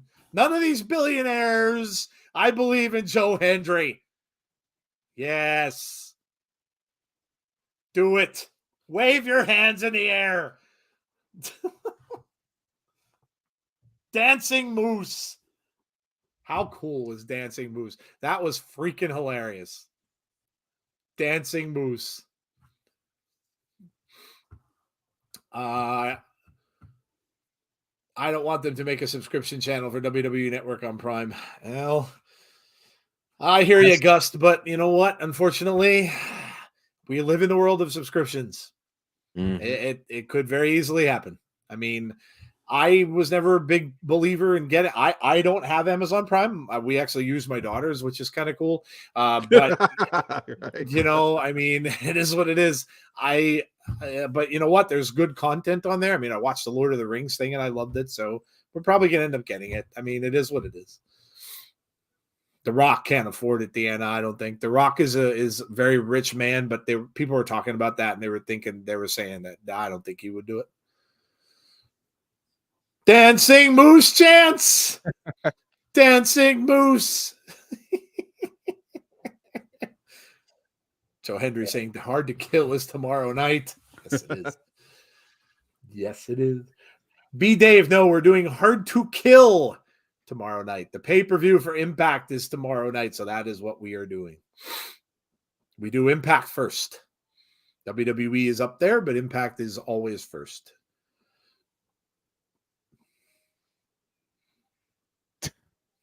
Gresham.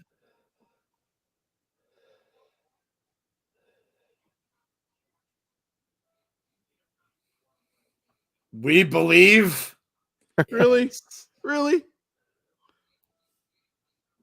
What I believe in is Rich Swann and Jonathan Gresham and Joe Hendry.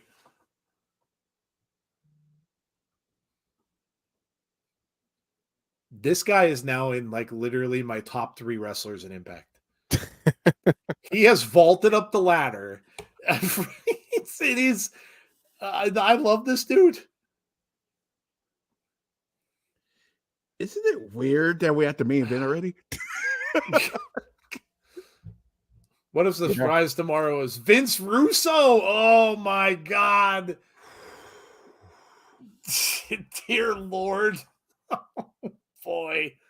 Yikes. Is he going to bring back all the crap that he created with him too? Are we going to get the Yeti? Oh, man. Yeah.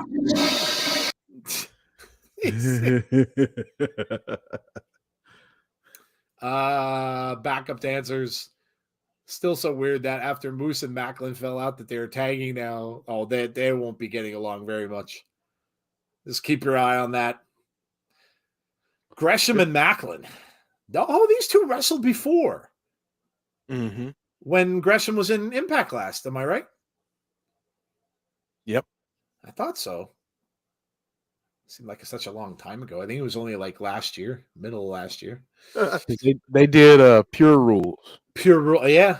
Yeah. I remember that. Maclin did all right for himself too. Mm-hmm. And Gresham with the nice drop kick to Macklin's knees. Russo, hell no, times 100. I agree with you.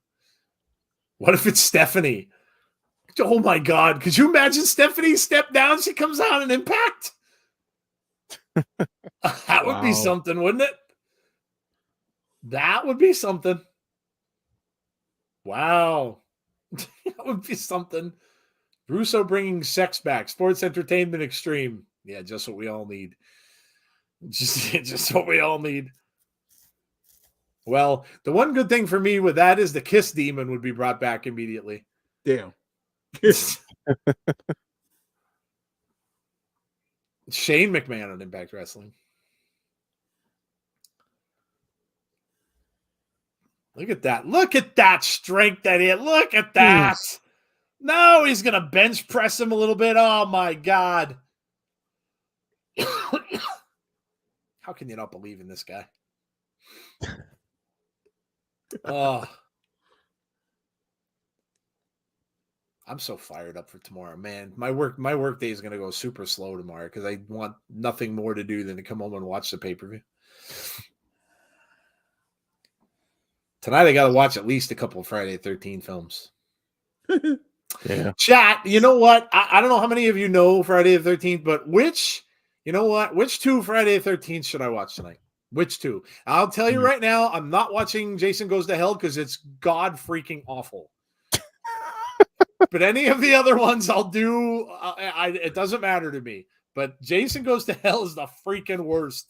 I will not watch that one. But tell me any other part 1 through what is it 10, and then you had Jason versus Freddy, and you had the remake. The remake wasn't great either. But I mean, I'll even go through that before I go through Jason Goes to Hell. Jason X.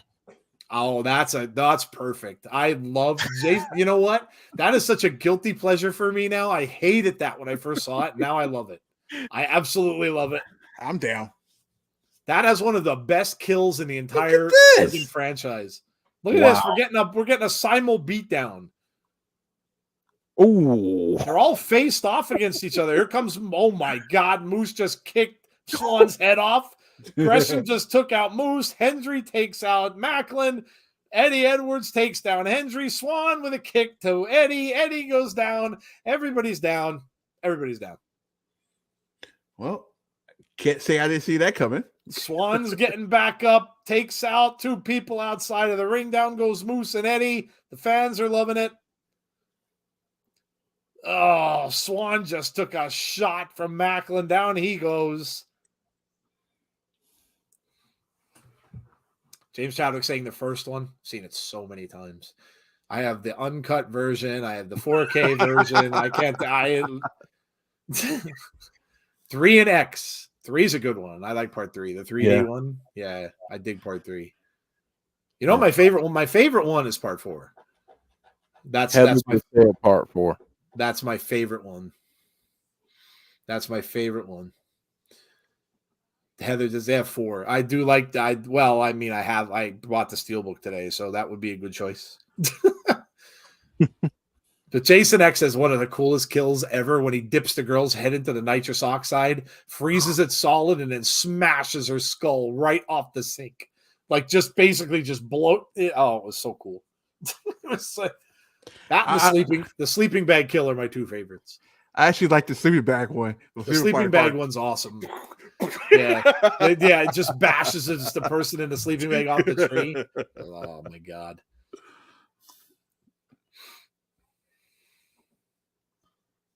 Dancing Moose. Oh man, Moose ain't digging that. You know he's laughing inside.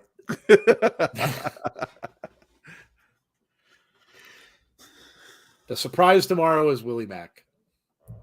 And he'll fall asleep at the desk. Damn. Moose has to have a Dancing Moose gimmick now. Could you imagine? Could you imagine if they had a Dancing Moose t-shirt? Oh. Well, I mean, you know, he is DJ Too Large, by the way. Yeah, that's true. He could do it. He could do it. He'd be able to do it. He could do it.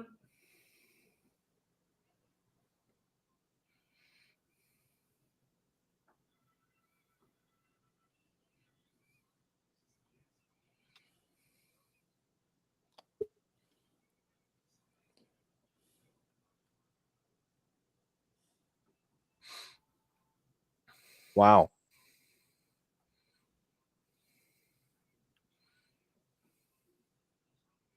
Telling you, man, Rich Swann and Sami Callihan have so much spittle when they wrestle. There's just like saliva hanging all over. Yeah, they do. Yeah. Yeah. There's spit everywhere. When WWE gets sold, do you think it goes back to being a private company? That depends on what they want to do with it. Mm-hmm. Depends on what they want to do with it. I would say this. I think from a creative standpoint and like pure wrestling, I think it would make a lot of sense to go private because you're not at the mercy of your shareholders. Great point. Why do you think the Attitude Era went away? Right. They can't do that kind of stuff because they can't get edgy. Now that make a lot of sense because remember when Vince was still there and there were the rumors going around that they were going to remember when we all heard that rumor of them going back to non-PG and then it was like, nope, we're not doing that. Well, they can. So they could start being able to do blood, being able to do the little more edgy stuff like Jeff said. That's a great point. I don't know if you got anybody knows, but they're doing a lot of that on Raw. Just to throw that Yeah. out there. Yeah, they have been. Yeah. That's true. Yep. See, that's a great point by Jeff. I love that because that's where you got to understand it's not always bad. Mm-hmm. It doesn't always have to be bad. Could you guys imagine? You guys are all Bray Wyatt fans, or many of you, right? Could you imagine Bray being able to cut loose and not have to be like pulled in by a can't it has to be PG? Oh, could you imagine that? Like get a little creepier with the horror stuff. Oh my God, that'd be amazing. I'll say this: Jed Shepard on our show last night, made a pitch kind of for that. Him and Bray are cool, and they talk a good bit. And he was talking about how much he would love to work with Bray and do that. Could you imagine from what he did with Host and take that into that realm? Man, I might not be able to watch that anymore. Well, yeah. I might have to hide my eyes. And he told us last night that they wrote and made Host basically in 12 weeks. That's insane. That's insane. Go check out the interview from last night. Really good. That's basically what I'm telling you. I actually guessed what the video game was to him in a DM, and I said, "Please be Silent Hill." I love that game. It's one of my favorite horror games ever, and the fact that it takes place in a town that's the movie anyway took place in. It was based on a town that's about maybe 40 minutes from where I live, called Centralia, which is basically a town that is built over a mine fire. That is constantly burning, and there's fog there and smoke and everything like that. But I asked him, and he came out and he said, well, no, that's not the one. I'm like, oh, because he told them in the interview that he was doing a video game that was based on a film. Yeah. So I kind of guessed at it. Now, I mean, it could be almost anything, but yeah, I love Silent Hill. Gresham goes down. Moose. This is an interesting matchup. Moose and Gresham. Yeah, it is. Oh, look at this. Moose just ripping at his nose. Ugh. Staring down Joe Hendry and pushed him off. Oh, man. Unless Vince got control of creative again, the bra and panties match is another exploitation. I don't think that'll happen. See, that kind of stuff would just be foolish. And Vince may be many, many things, right? What he did is horrible. He can be an absolutely horrible person. What I don't think he is stupid. and that would be really stupid. So I don't know that would ever happen again. He got away with that in the past. I really don't think he would do that again. So billionaires usually aren't stupid. So especially today, like that kind of stuff. I get it. They did that before and it was horrible. And so many of the women, you hear talking about that era and stuff like that. And, Lita and things that, it was horrible for them. And I really don't think he would do that. I really don't. Michael King saying Jason goes to space. Yes, that's Jason X. Yep. Mm-hmm. I have the costume for that. I have the machete. Do I have the machete laying around here? Yeah, it's around here somewhere. Oh, actually, nope. Hendry go. Oh, Hendry just took a shot from Eddie Edwards. Maclin takes a shot from Swann. Oh, here we go. This is a mess. Gresham, there's everybody. Just look at that move by Gresham. Maclin with a kick. Moose tags Maclin. Hendry ducks underneath. Maclin, huge move. Oh, no. Joe Hendry, turn around, Joe. Oh, no. That is it. No, not the spirit of Joe Hendry. Oh. Saw it coming. Oh. Damn you, Moose. You literally sound like Vince right there. Oh my God. Now I'm down.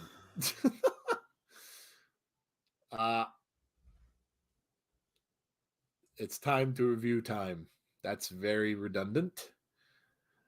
I'm a big Vince fan. I'm very happy Vince is back in charge. Okay. Great match. Yeah, it was fun.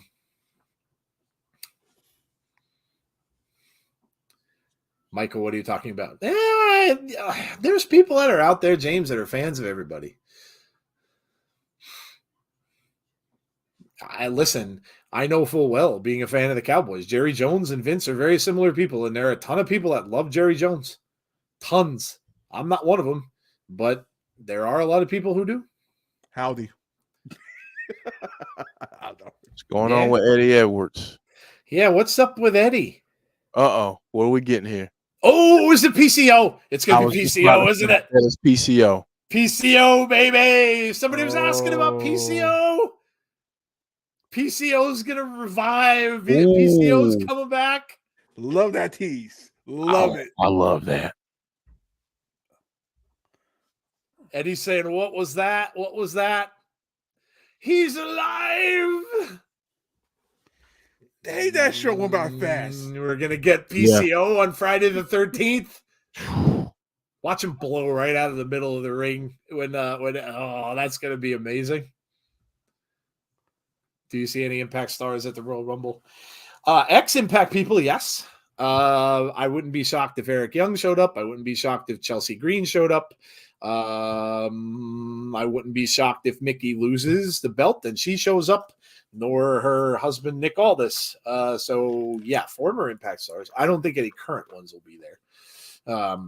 Mickey did that whole thing last year where Mickey was the title holder and went to the Rumble with the title. So that was kind of done. But I don't think any of the other ones. I think maybe former Impact stars. Yes. Yes. He's alive. Yes. That's awesome. That was really cool. Cool tease. Well, there you go. That was a go-home show. So the plan is stick around. We are going to give our scores quickly. You guys can do the same, and then we're going to get into predictions. And we're going to talk about, and there's a lot of predictions because there's a lot of matches. So one good thing, I don't think we need to worry about impromptu made matches. Knock on wood. But there are a lot of them already, so I kind of don't think we're going to really need to worry about more unless they put a couple on the pre-show, but they might do that with some of the matches that are already on the card. So give us your scores. Let us know what you thought of the show tonight. If you can, please stick around for the predictions. I know it's late for some of you. If you can't, that's cool. If you're not going to stick around, please come and join us tomorrow night at 7:45 p.m. Eastern time for Hard to Kill, and we get a lot of resolutions to this. I think it's going to be one of the coolest pay-per-views that we've seen in a long time. We're getting a lot of stuff that's leading up to that. We saw some stuff tonight with Taya Valkyrie, what's going on with her, and then of course the lights flickering and stuff like that's got to be PCO, right? And then you got to come and find out who's going to run the show, who's going to be in charge. That was left up in the air for us too. So come back tomorrow night, and of course, quote the Raven, Nevermore will be there as well. So should be a very, very interesting show tomorrow night. Let's see. Dylan says 9 out of 10. B Dave says 9 out of 10 from Twitch. 8.75 out of 10. Got to get up early. I'll watch the predictions later. Good night. Good night, James. 9 out of 10 for me. Great show tonight from Impact Wrestling. What do we think if happens if Mickey wins against Jordan? Well, we can get to that in a little bit. So you guys can keep doing the scores. Heather says 9 out of 10. Tazzy, what'd you think of tonight's go-home show? And we'll go round table for the scores. It wasn't the best show in the world. It did what it's supposed to do. If that makes sense? Everything did what it's supposed to do. I'm going to say 8.5. It's everything on like, look, I can't even say psychology today. Look, that's crazy. But I can't say these storylines today. Everything made sense. Who really attacked Tyra? Who really did? Is she lying? after the beatdown in the ring, I don't think she is but I'm this is how excited I am about tomorrow. Normally, I'll wait to actually buy. Jeff, no, I wait to buy the pay-per-view. I bought it last week. Just saying. Yeah, man. This is the storylines is perfect. We get the bill. We get the not the bill, but we get the payoff of a lot of these things tomorrow. Well, besides the Sami thing, so that probably won't be paid off until the next big pay-per-view. So yeah. Yeah, that's a good point. Oh, I forgot we got to buy this on Fight, don't we? Ooh, yeah, we do. Mm-hmm. Yeah, we do. Yeah, don't forget, if you're going to watch along with us, you cannot see this on their YouTube channel. This is a major pay-per-view for them, so you do have to get it on Fight TV. So if you're going to join us tomorrow night and you want to, I mean, you don't have to. You can just kind of listen to us, but if you want to watch along, you do need to get the pay-per-view on Fight TV. It's up there now. So yeah, I kind of forgot about that. Missed part of it, but what I got 9 out of 10, 6 out of 10 for tonight. Not great show, but expecting tomorrow to be a 10 out of 10, said Barry. Tony's Dark Nightmare says 8. John Kessler says 9. PCO tomorrow night. I would think so, Deanna. John G says 9 out of 10. I've just been on Fight. It's sold out. Oh, they can't have pay-per-views on theirs. Oh, it's it's sold out at the event. Event. The event is sold out. No, you can. They don't sell out on Fight. It's sold out at the actual event. If you want to buy tickets to the event, yes. Barry says I'm joking. Yeah, can't be sold out on Fight. Okay, a 9.5 from Mark. All right, we're gonna get right into it because we've got a whole big bunch of predictions here to go over tomorrow. So we're gonna get into it right now. Again, if you can't stay, cool. I appreciate you coming out tonight. I hope you had a good time, and I hope you join us for tomorrow for the payoff for Hard to Kill on Friday the 13th. I hope you join us tomorrow night, and if you gotta go, you gotta go, and we'll see you tomorrow, hopefully. But for those of you who are staying, we're gonna dig into our prediction. So, Jeff, let's get started. Oh, Jeff, I'm sorry. What did you score the show? I didn't even score the show either. I'm getting way ahead of myself. What did you score the show tonight? It's okay. I'm gonna give it an 8.75. I thought it was a really, really good show. I feel like it was interesting to start off with Bully and Josh. I want to give the show a 9, but I'm gonna take off for the spotty Zoom. So yeah, that was pretty rough. It was one of those old times that, like, I remember streaming years ago and you'd be like, like that. Yeah, it was a little rough. I agree. Yeah, I'm right up there with you guys. I think I'm going to say 8.75 as well. It was good. It was enjoyable. What I like about it is, like Tazzy alluded to, we got some crazy storylines happening. There's something weird going on with Taya, like all this behind the scenes stuff too, along with the matches that we got for tomorrow. But now there's all this other stuff going on, that who's going to run the show?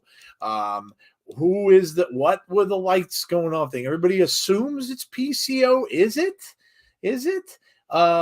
There's just a lot of things going on that are going to come to a head tomorrow. Raven, of course, as well. What's Raven going to be? Maybe the lights went off, or maybe it was Raven.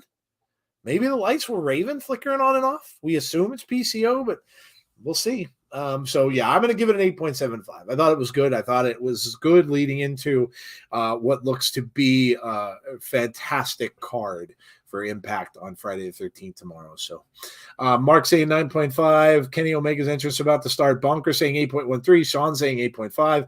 I'm wondering if we get the Josh versus Bully match leaving the arena, clips throughout the pay-per-view, returning at the end. We shall see. All right, Jeff, let's get started with our predictions. So what do we have to start? Well, this is going to be a little bit of a wild one. Oh, my God. You know what? This is going to start the show. Garen freaking This is on a countdown. Okay. So this will be on the first two matches that we're going over will be on YouTube. Yep. Okay. Okay.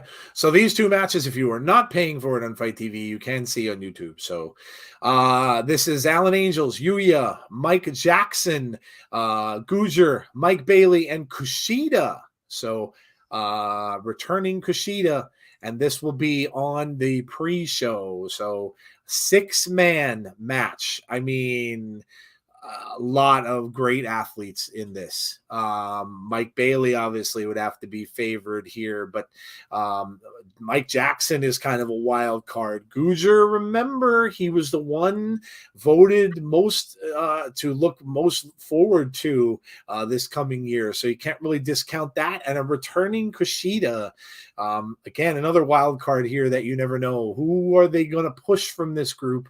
What do you guys all think? Let us know what you think in the chat. Man, it's hard for me to go up against Mike Bailey. He's just on such a roll. But Barry says Mike Jackson, bloody hell. I don't know. I'm torn here between Bailey and Kushida. I'm gonna go though with Mike Bailey. I'm gonna go with Mike Bailey to win this. So Tazzy, who do you got in this one?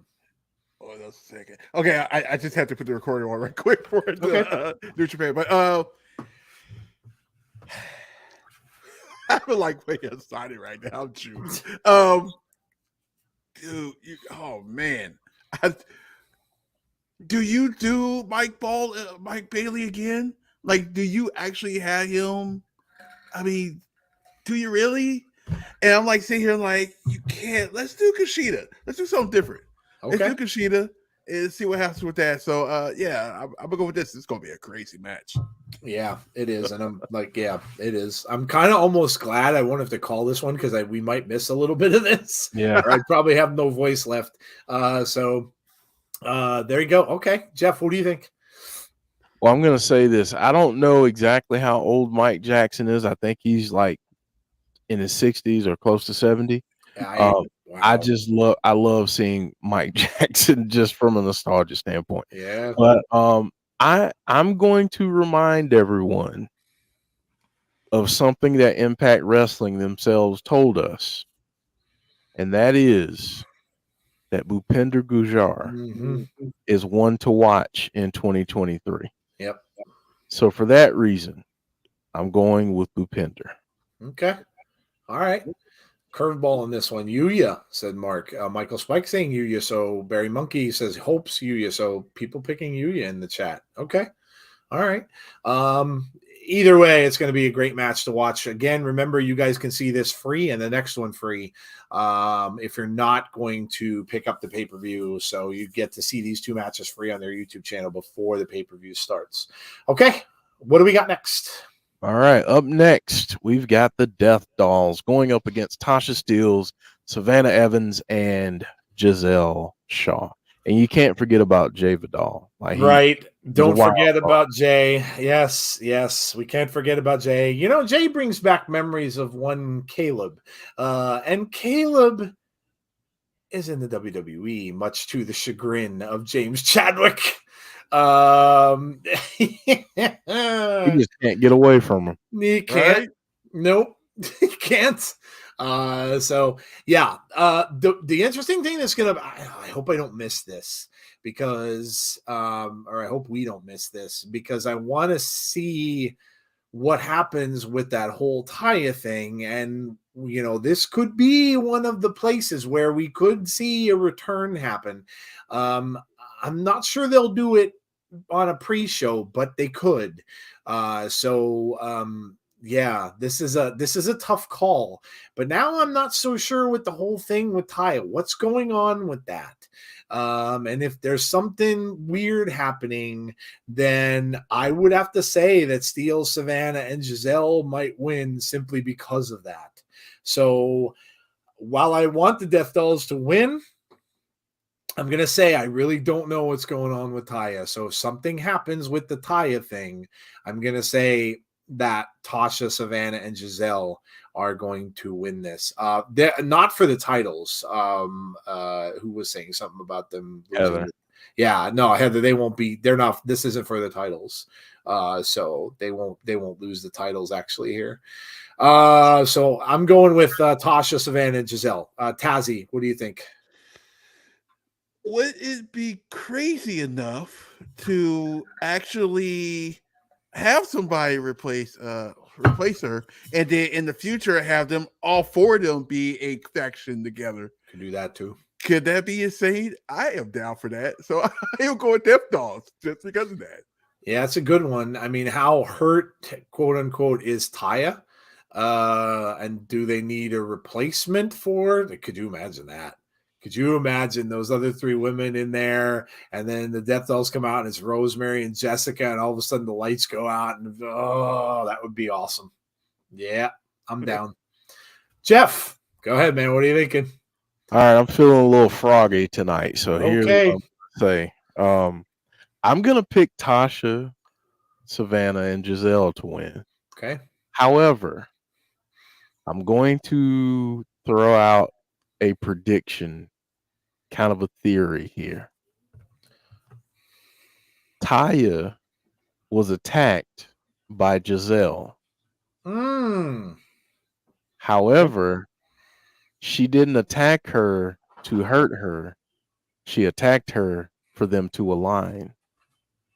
I think that the Death Dolls will be disbanded. And I think Taya and Giselle, who I think would make a fabulous team. That's a good point. Could become a new tag team in the Knockouts division. So I think that both teams will end up without a third member at some point, because I think they're going to join forces. Just a wild out there theory. Well, damn, we know that'll come true.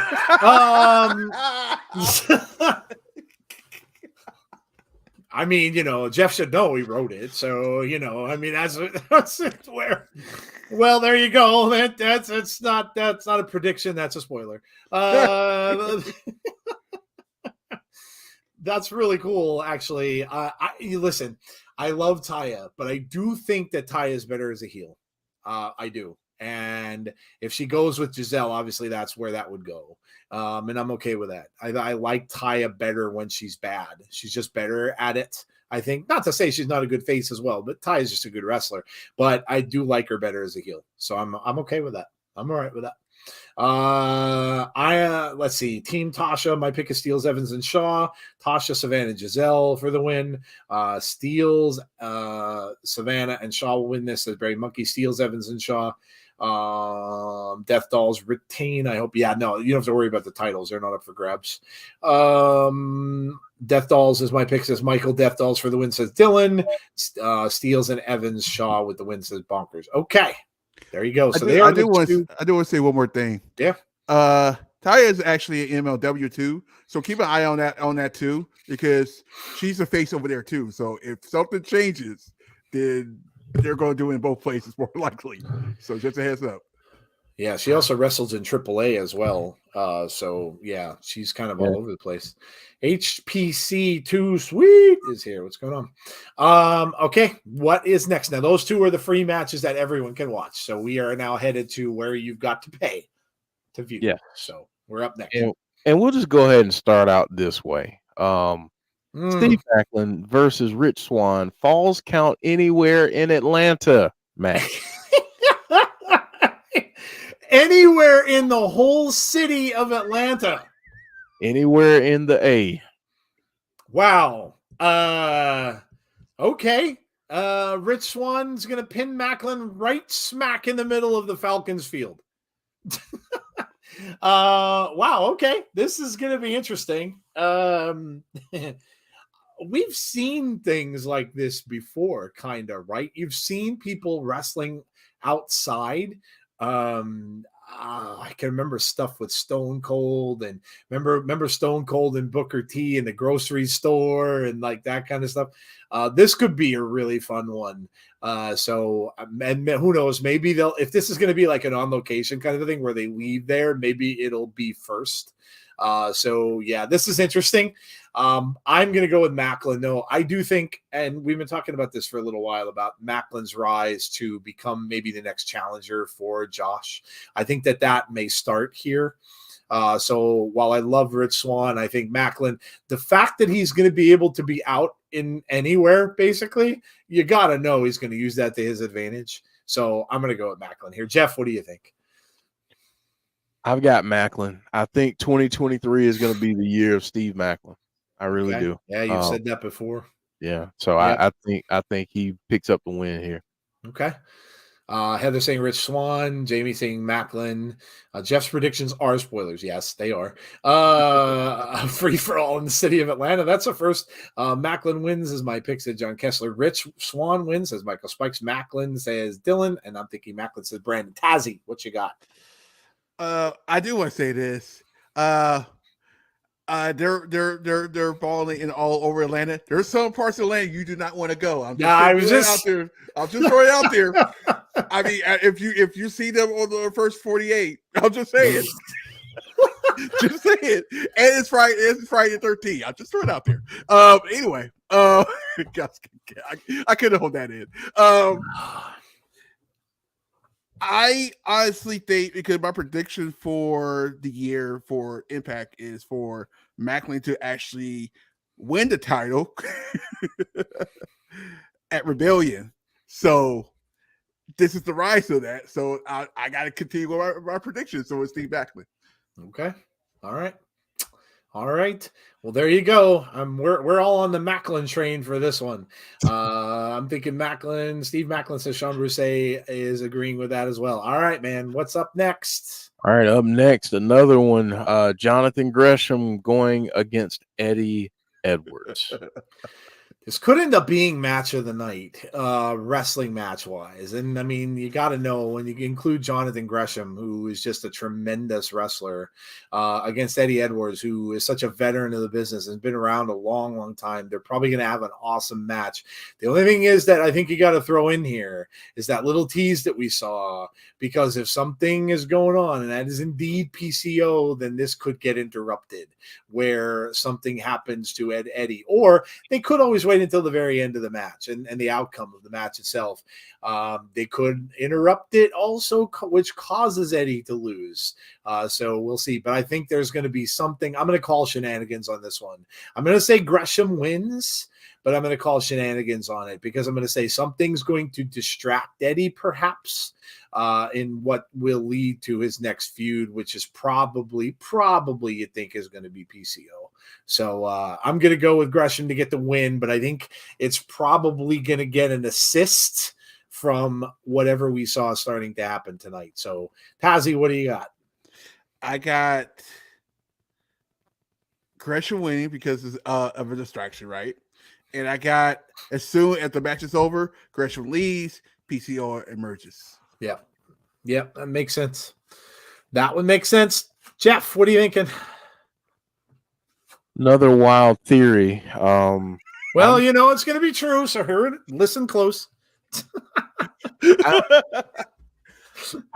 I'm going to pick Gresham to win, Okay. but I'll just throw this theory out there, and I would love to be wrong in this case with my original pick.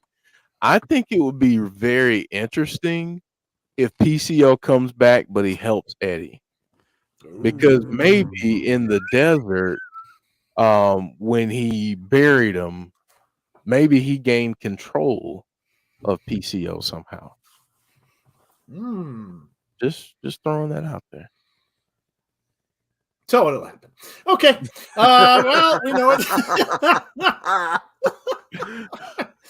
Gresham wins. PCO interferes. Gresham for the win with PCO lurking in the wings. Eddie Edwards for the win, says Michael. Gresham for this one, and I still say that Gresham versus Alexander down the line.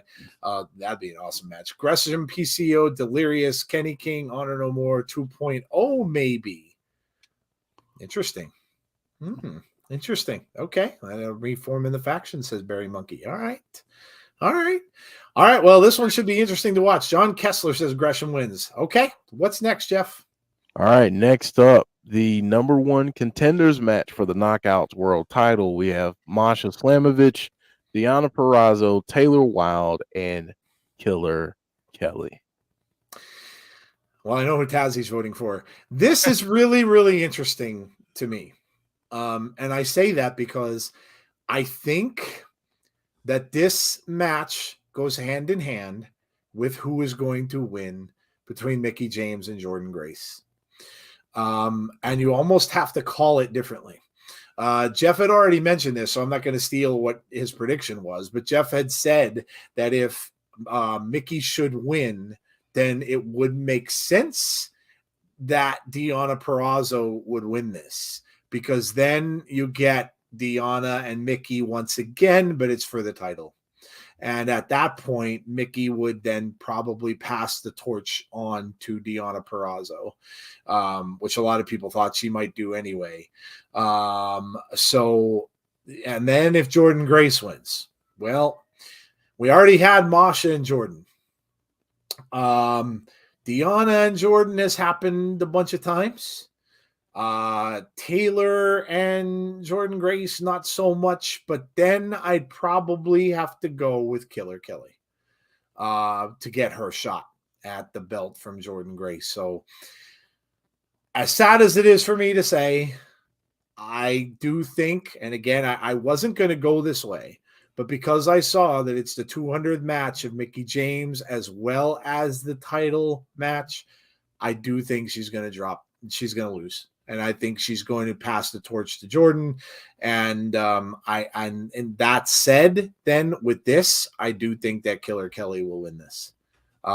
So that's how I'm going to go with it. And then we're going to get Killer Kelly going up against Jordynne for the title at the next pay-per-view. So that's my pick. I'm going to go with Killer Kelly. Tazi, I think we all know who you're voting for, so I'll come to you last. Jeff, what do you think? I think that I am going to go with Masha Slamovich. Wow. Okay. The reason I say that is because I think when Masha first lost to Jordynne at Bound for Glory, that sent her down in a spiral. And I think she found herself after the match with Taylor Wilde. Remember, she went absolutely berserk. Yep. So I think it's going to be Masha. Now, I would not be surprised if Deonna won, especially if, shoot, remember the matches we got with Jordynne Grace and freaking Deonna Purrazzo. I mean, those matches were great. Yep. So I wouldn't mind that. But I think a third in the series between Masha and Jordynne would prove a different outcome. So okay, all right, Tazi, you're up. You guys gonna laugh at this one because I'm not choosing Killer Kelly. Oh, okay. This is the reason why. They're going to tease Masha and Killer Kelly so much in this match, and I do say this. I have a feeling that Deonna is taking the pin in this match. Wait, this isn't just a fatal four-way, right?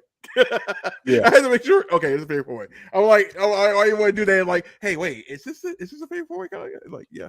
The reason why is because I really think. Unfortunately, I didn't want to do it. I think. I can't say that yet. we not that match yet. But I do say this. I think in the future we're gonna get Masha and Killer Kelly later on. I'm just throwing that out there, and it's going to be for the title. There you go. Just throw it out there. All right, there you go. Bonker says he likes your theory, Jeff. Gresham, because we're going back to Gresham. Killer Kelly wins. Double K, said Brandon. Deonna, but I think agrees, said John Kessler. Can make a case for any winning. Mark says Peraza. Michael Spikes agrees. Masha for Heather. Deanna Peraza. Jamie because she's hot. Dylan McClure says Killer Kelly. Masha's the only one Mickey James hasn't faced. Has Mickey faced Killer Kelly? Not sure. Yeah, I don't think so. Unless it was somewhere that it wasn't Impact, maybe. But okay.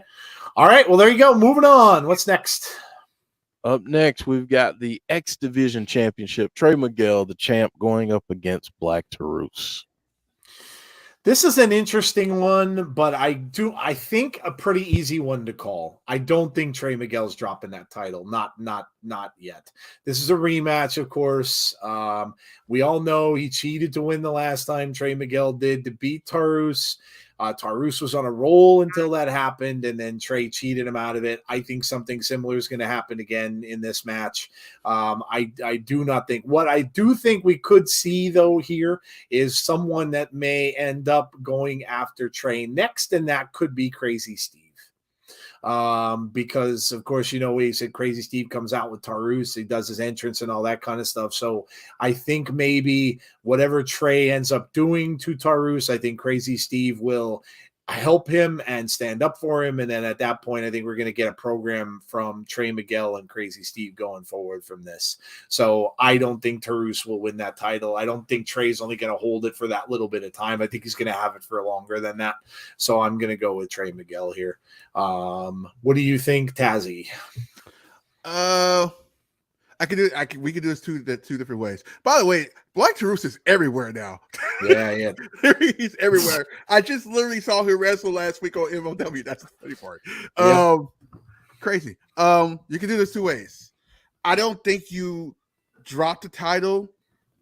I don't think you have him drop the title, Trey Miguel, that is, because it's too soon. However, they could do it in a way where they have a rematch right away, and then he gets the title back, if that makes sense. So it'd be like a 2 out of 3 match. Does that make sense? So I can see them doing that. For that fact, I say Black Taurus wins. Okay. All right. Jeff, what do you think about this one? I'm gonna go with Trey Miguel. I think he holds on to it a little while longer. Honestly, and I said this on Sunday when we were making predictions. Yep. That at some point this year, before we get the Maclin thing with Josh, I could see Trey Miguel using option C and being in a title picture. I don't think he would win, but I think it would be a good litmus test to see how folks would take him as a main eventer. I think he's tremendous. I love Taurus, but I just think Trey Miguel holds on to it a little bit longer. Okay. A lot of people in the chat picking Taurus. Little Silver said Trey. Heather said Taurus, I hope. Jamie saying Trey. Dylan saying Trey. Then we got Taurus. Trey Miguel. So now, okay, kind of split down a little further. Taurus. We got a little bit in the favor of Taurus. So, okay. All right. A little bit split in the chat. All right. What do we got next? All right. Up next, we've got Joe Hendry, the digital media champion, taking on Moose. Man, I can't wait to see this match. I told you, I don't care if he loses. I have to see the pop-up behind. Have to see it. For Friday the 13th, I need to see that. As much as I love this dude, it's going to be very difficult for me to see how he could beat Moose in a straight-up match. Joe's a big dude and everything like that, and I do believe in Joe Hendry, and I'm going to pick Joe Hendry. It may sound insane. I'm going to pick him to win. I don't know how he's going to do it. I don't know how it's going to happen. Maybe he sneaks out with a roll-up or something like that. Moose maybe gets distracted in some way or something, and he gets a quick pin on him. But I mean, to put anybody in that ring head up against Moose, I mean, we saw what he did with Josh Alexander. We saw what he did with some of the other people he took out. So to put anybody in there and expect them to go straight up power for power with Moose is not a good thing to think of. So Hendry, I think, maybe might outsmart him somehow, and maybe that's how he wins. I do think Hendry will win and keep that digital media championship, but I'm not exactly quite sure how. But I'm going to go with Joe Hendry. How can I not? I believe in Joe Hendry. I can't not vote for Joe Hendry. Jeff, what do you think? I believe. That's coming from a Moose fan too. Yeah, I mean, I'm a Moose fan, and I mean, yeah, I believe. That's all I'm gonna say. All right. Trey said we'll go back to Trey. Heather says Hendry. Dylan says Hendry. Little Silver says Moose. Jamie says Hendry. Bonker says Moose. I'm not sure, but I hope Hendry wins. Moose and Joe Hendry will continue their rivalry. I got Joe Hendry, says Michael. I believe in Joe Hendry, says Brandon. Tazzy, what are you thinking? I believe in Joe Hendry too, but Moose is a little insane crazy enough where he might do something to find a way to win this match. And then this rivalry will continue to run to the next I can't say pay-per-view, but I say the next special show we have. So we'll probably go through 2 out of 3 with this match, this rivalry too. So I'm gonna go Moose this time. Okay. All right. All right. What's up next? All right, up next we have this crazy match. 4-way elimination Impact World Tag Team title match. We've got Motor City Machine Guns, major players, Heath and Rhino, Chris Bay, and Ace Austin. I think this one's pretty simple to call, and I'll tell you why. Heath and Rhino aren't going to win the titles back. They just had them. Okay. I'm eliminating them. Cardona and Myers. We know Myers is staying. Pretty sure Cardona is going. So they're not going to win the titles. That leaves Motor City, Ace Austin, and Chris Bay. And I love the Motor City Machine Guns, but I'm going with Ace Austin and Chris Bay because I think it's time. You saw them in that little promo tonight, that clip that they had where they went to Super Juniors and they basically tore it up and won everything except for the final match. I think it's time to elevate these two. Chris Bay, we've been saying for months and months and months and months that Chris Bay needs gold, and I think he gets it. And I think that it will be him and Ace Austin that will take the titles away from the Motor City Machine Guns. So, and again, it's a veteran team putting over a young team that's going to be there to stay for a good long time. So I'm going with the Bullet Club. I'm going Ace Austin and Chris Bay. Tazzy, what do you got? Well, you know where I'm going.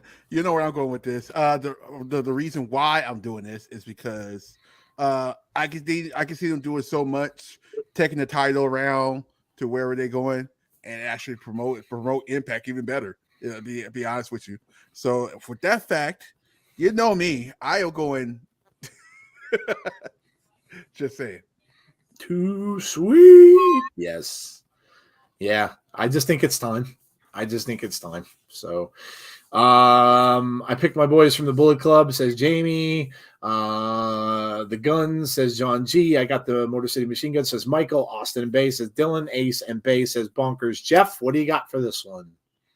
I'm gonna say that the Machine Guns retain. Oh, okay. I'm gonna say they retain. They keep them a little bit longer.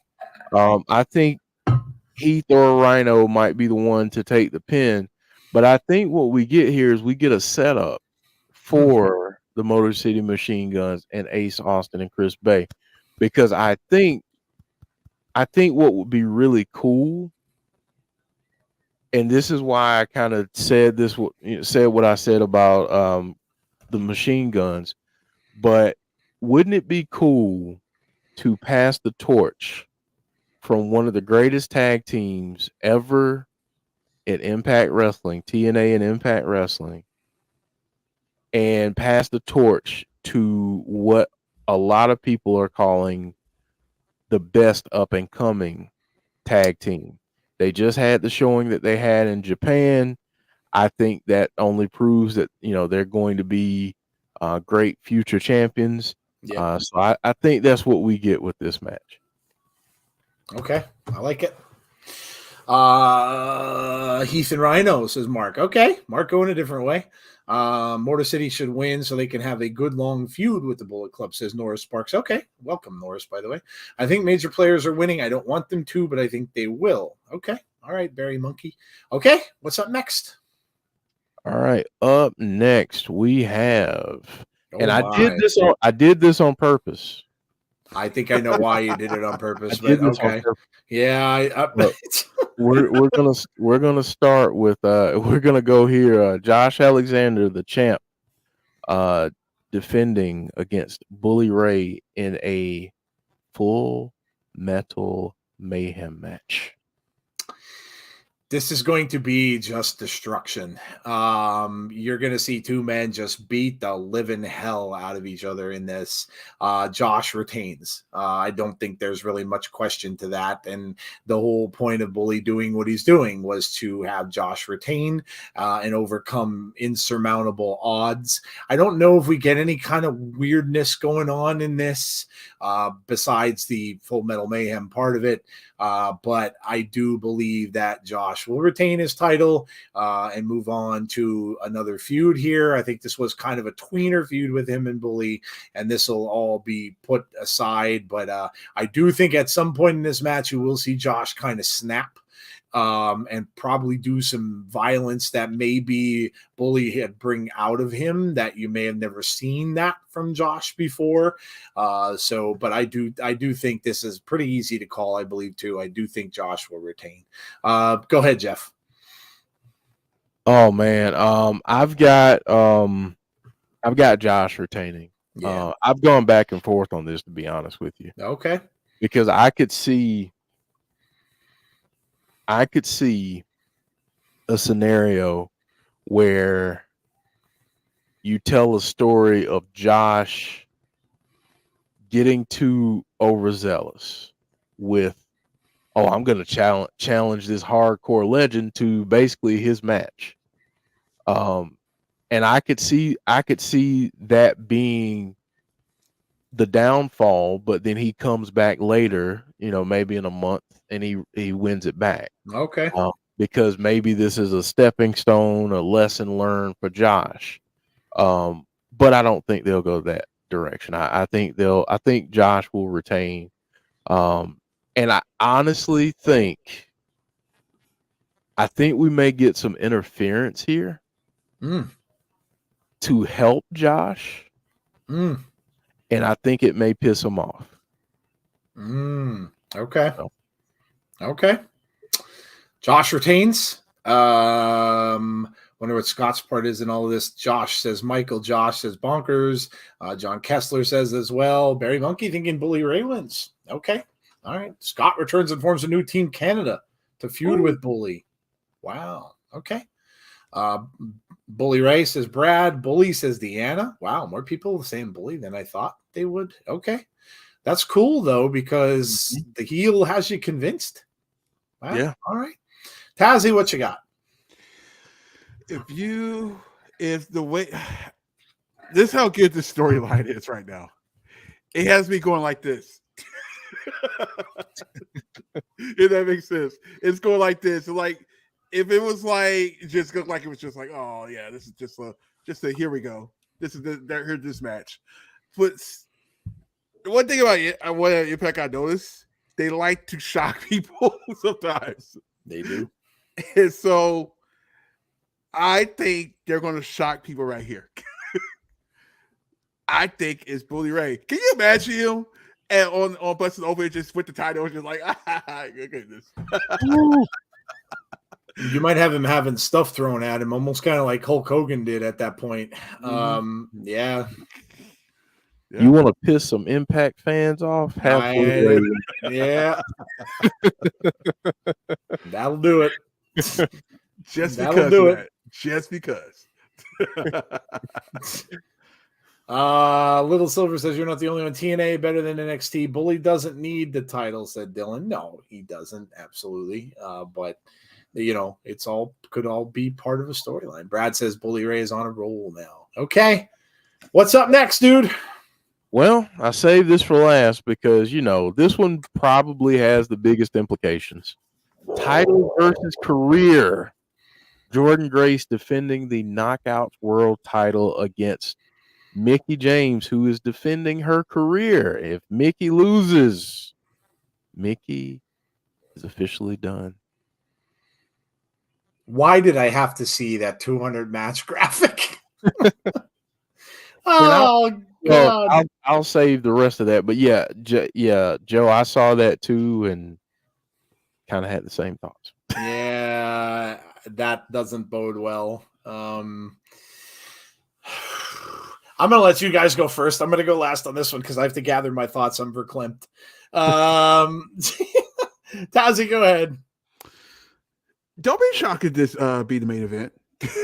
The reason I say this because the pay-per-view name, Hard to Kill.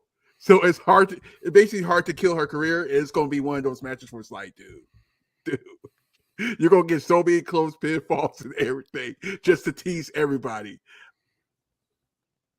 Oh, man.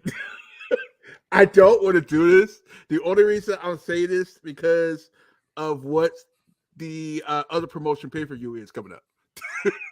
That's the only reason why I'm doing this, and that's the only person. This is the perfect person to actually put over anyway. So, for that fact, I'll go with Jordynne Grace. Okay, all right. Mickie James turns. There's people saying Mickey's going to turn heel. Turns heel. Her husband comes back to help her, says Little Silver. Jamie says, I got Jordynne and I see Mickie in the Royal Rumble. Mickie wins, turning heel in the process. Mickie wins. I hope Jordynne wins. Maybe Magnus is the new boss of Impact. Going on a limb that Mickie James wins and retires anyway. Wow, so she would vacate the title in that respect. Okay. Alicia Edwards costing Jordynne the championship, and she and her feud with Jordynne, and she and Eddie feud with Jordynne and Jonathan Gresham. Go ahead, Jeff. There are a few things at play here. I think one, given the graphic that we got, I think that's very telling in my opinion. The other thing at play is that Mickey's husband is now a free agent. Yeah. And while I would love to see him come to Impact, I don't know that will happen. Now, but I'm waffling because I'm still trying to figure out who I'm going to pick. So couple ways you could do it. You could have Mickie win, like people are saying, turn heel and say, last rodeo my behind, that's done. Now I'm the champ. Come at me. That's one way you could go. But I think that Jordynne Grace is a star. I do.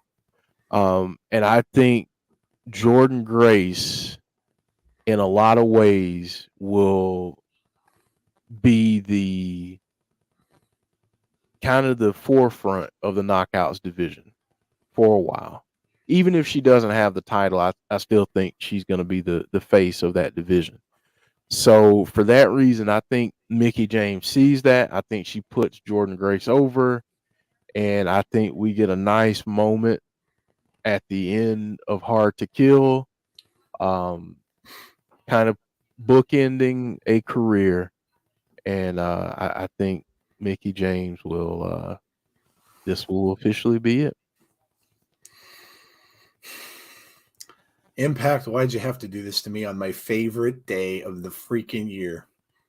Why did you have to do this to me? I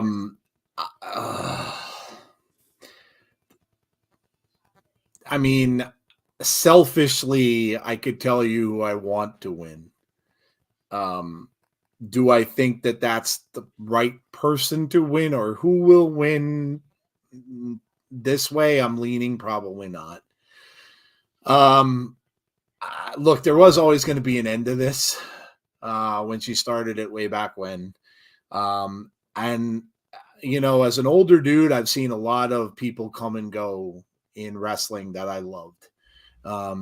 And obviously things come to an end. It's just how it is when you watch any sort of athletic thing, whether it be football, baseball, basketball, wrestling, whatever, you know, people that you love in the business come and go.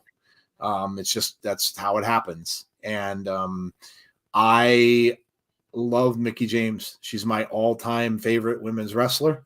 I loved her when she was in WWE and what she's done here in Impact, and to see her back on Impact, and the fact that we were, you know, doing watch-alongs and stuff for it these last couple of years was amazing.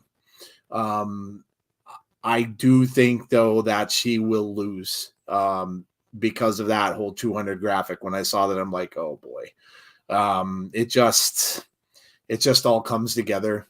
Barring anything crazy, like Jeff said, if she does turn heel and do a heel turn or something and cheats to win or something like that, that's a different story, I guess. But it's going to be very, very somber to see her done. But again, you know, she may have other plans, whether, like Jeff said, it's with her husband, and maybe they're going to go and have that one more run in WWE. She says it on Busted Open a lot. She was not happy with the way that it ended in WWE. And why would she be? That match that she had with the botch thing with the referee was just weird. So she may want to just give it one more run. And hey, listen, I'd obviously still be watching her in WWE, so I'd be okay with that too. But if this is the end, and her career means her career, and it's not just Impact, and it's over totally, I will miss her in wrestling, because I think she's just amazing at what she does. She's doing a wonderful job on Busted Open. She's great at it. And she likes it, so you know, she's got other things certainly that are gonna happen. But I will be very, very sad to see it end.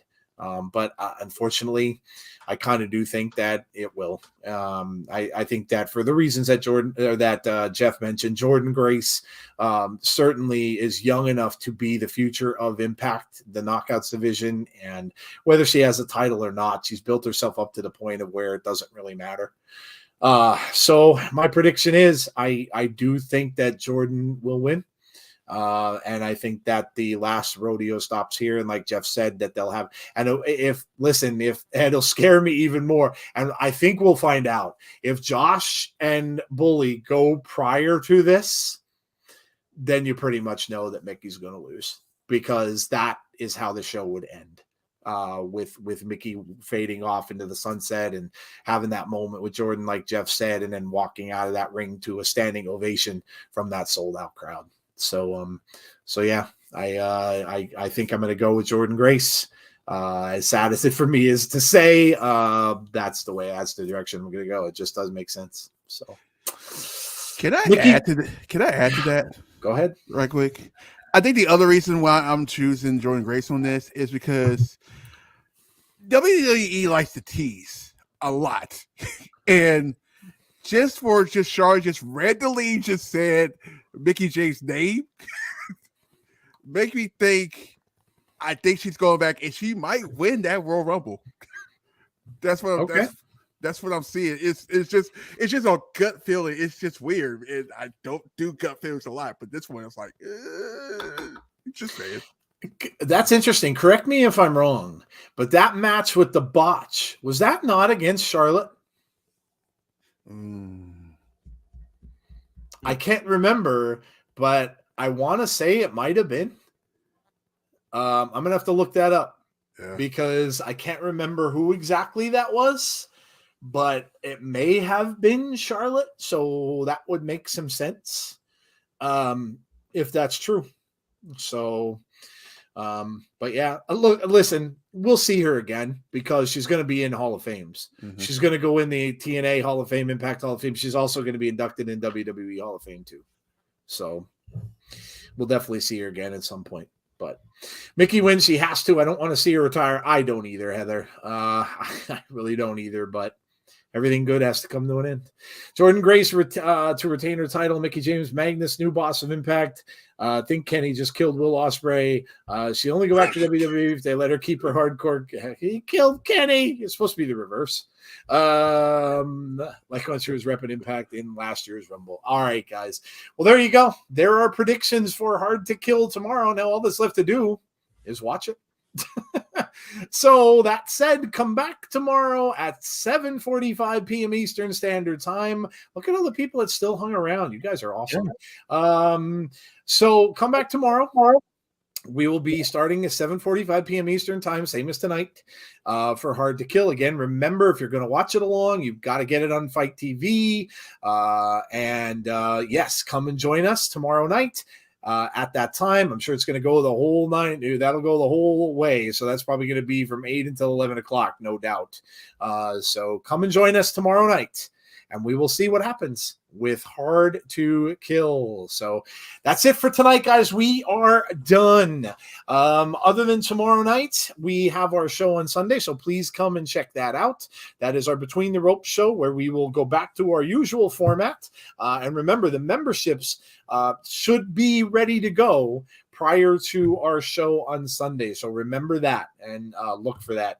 Come out and see us on Sunday. We'll discuss all those things that you've been wanting to discuss tonight and we didn't. The WWE thing we'll talk about, I'm sure. The Vince stuff, of course. Everything else that's going on in wrestling, that's the place to come out and find out all about that. We'll do our debate segment. We'll do our airing of grievances segment as well. All that good stuff we will do on Sunday night. So come see us at 8:30 p.m. Eastern Standard Time on Sunday. Okay, Tazzy, you got anything in between over the weekend? I'm not sure if you do. Woo! Saturday. Okay. I feel like this is the wrong week to do this show, but Saturday is the also the weekend update wrestling party. Here is the difference between that, and I'll explain more tomorrow when we get done with everything tomorrow.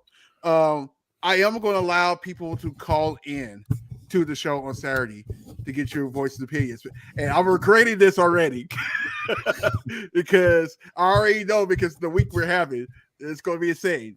But I will give you the link to See Wrestling's Discord. That's what's going to come from, and you guys can go over there, and then you can. I'll call you in, just to be on this, just to let you know, if any kind of negativity happens in that thing, you will be cut off the server, and you will get banned from the channel. Just throw that out there. Just a heads up. And we're a party. We like to have fun, and we always like to be positive. That's all I want to say about that. But yeah, so that'll be at 6 p.m. Eastern time. Hopefully, ain't no good football game happening on that same time.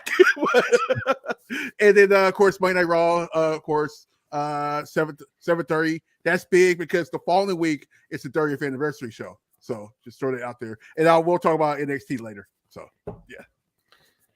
That's a perfect show for Vince to make his comeback. Triple X. Oh man. Oh boy. Anyway. All right. Well, there you go. That's a good one. That's the Family Feud Triple X's. Nice. I like that. All right, guys, we're done. Have a great rest of your night. Please stay safe. Please be kind to one another as we go back to the way that this show started, because again, life is much too short, like Jeff said, and you just never know when the last time one of you in this community will see each other or talk to one another. And anything can happen. So please be kind to one another. Join us tomorrow night for Hard to Kill. All right, guys, that's it. Talk to you all tomorrow night. Hopefully we'll see you there. And we'll talk soon. Have a great night, everybody. Good night.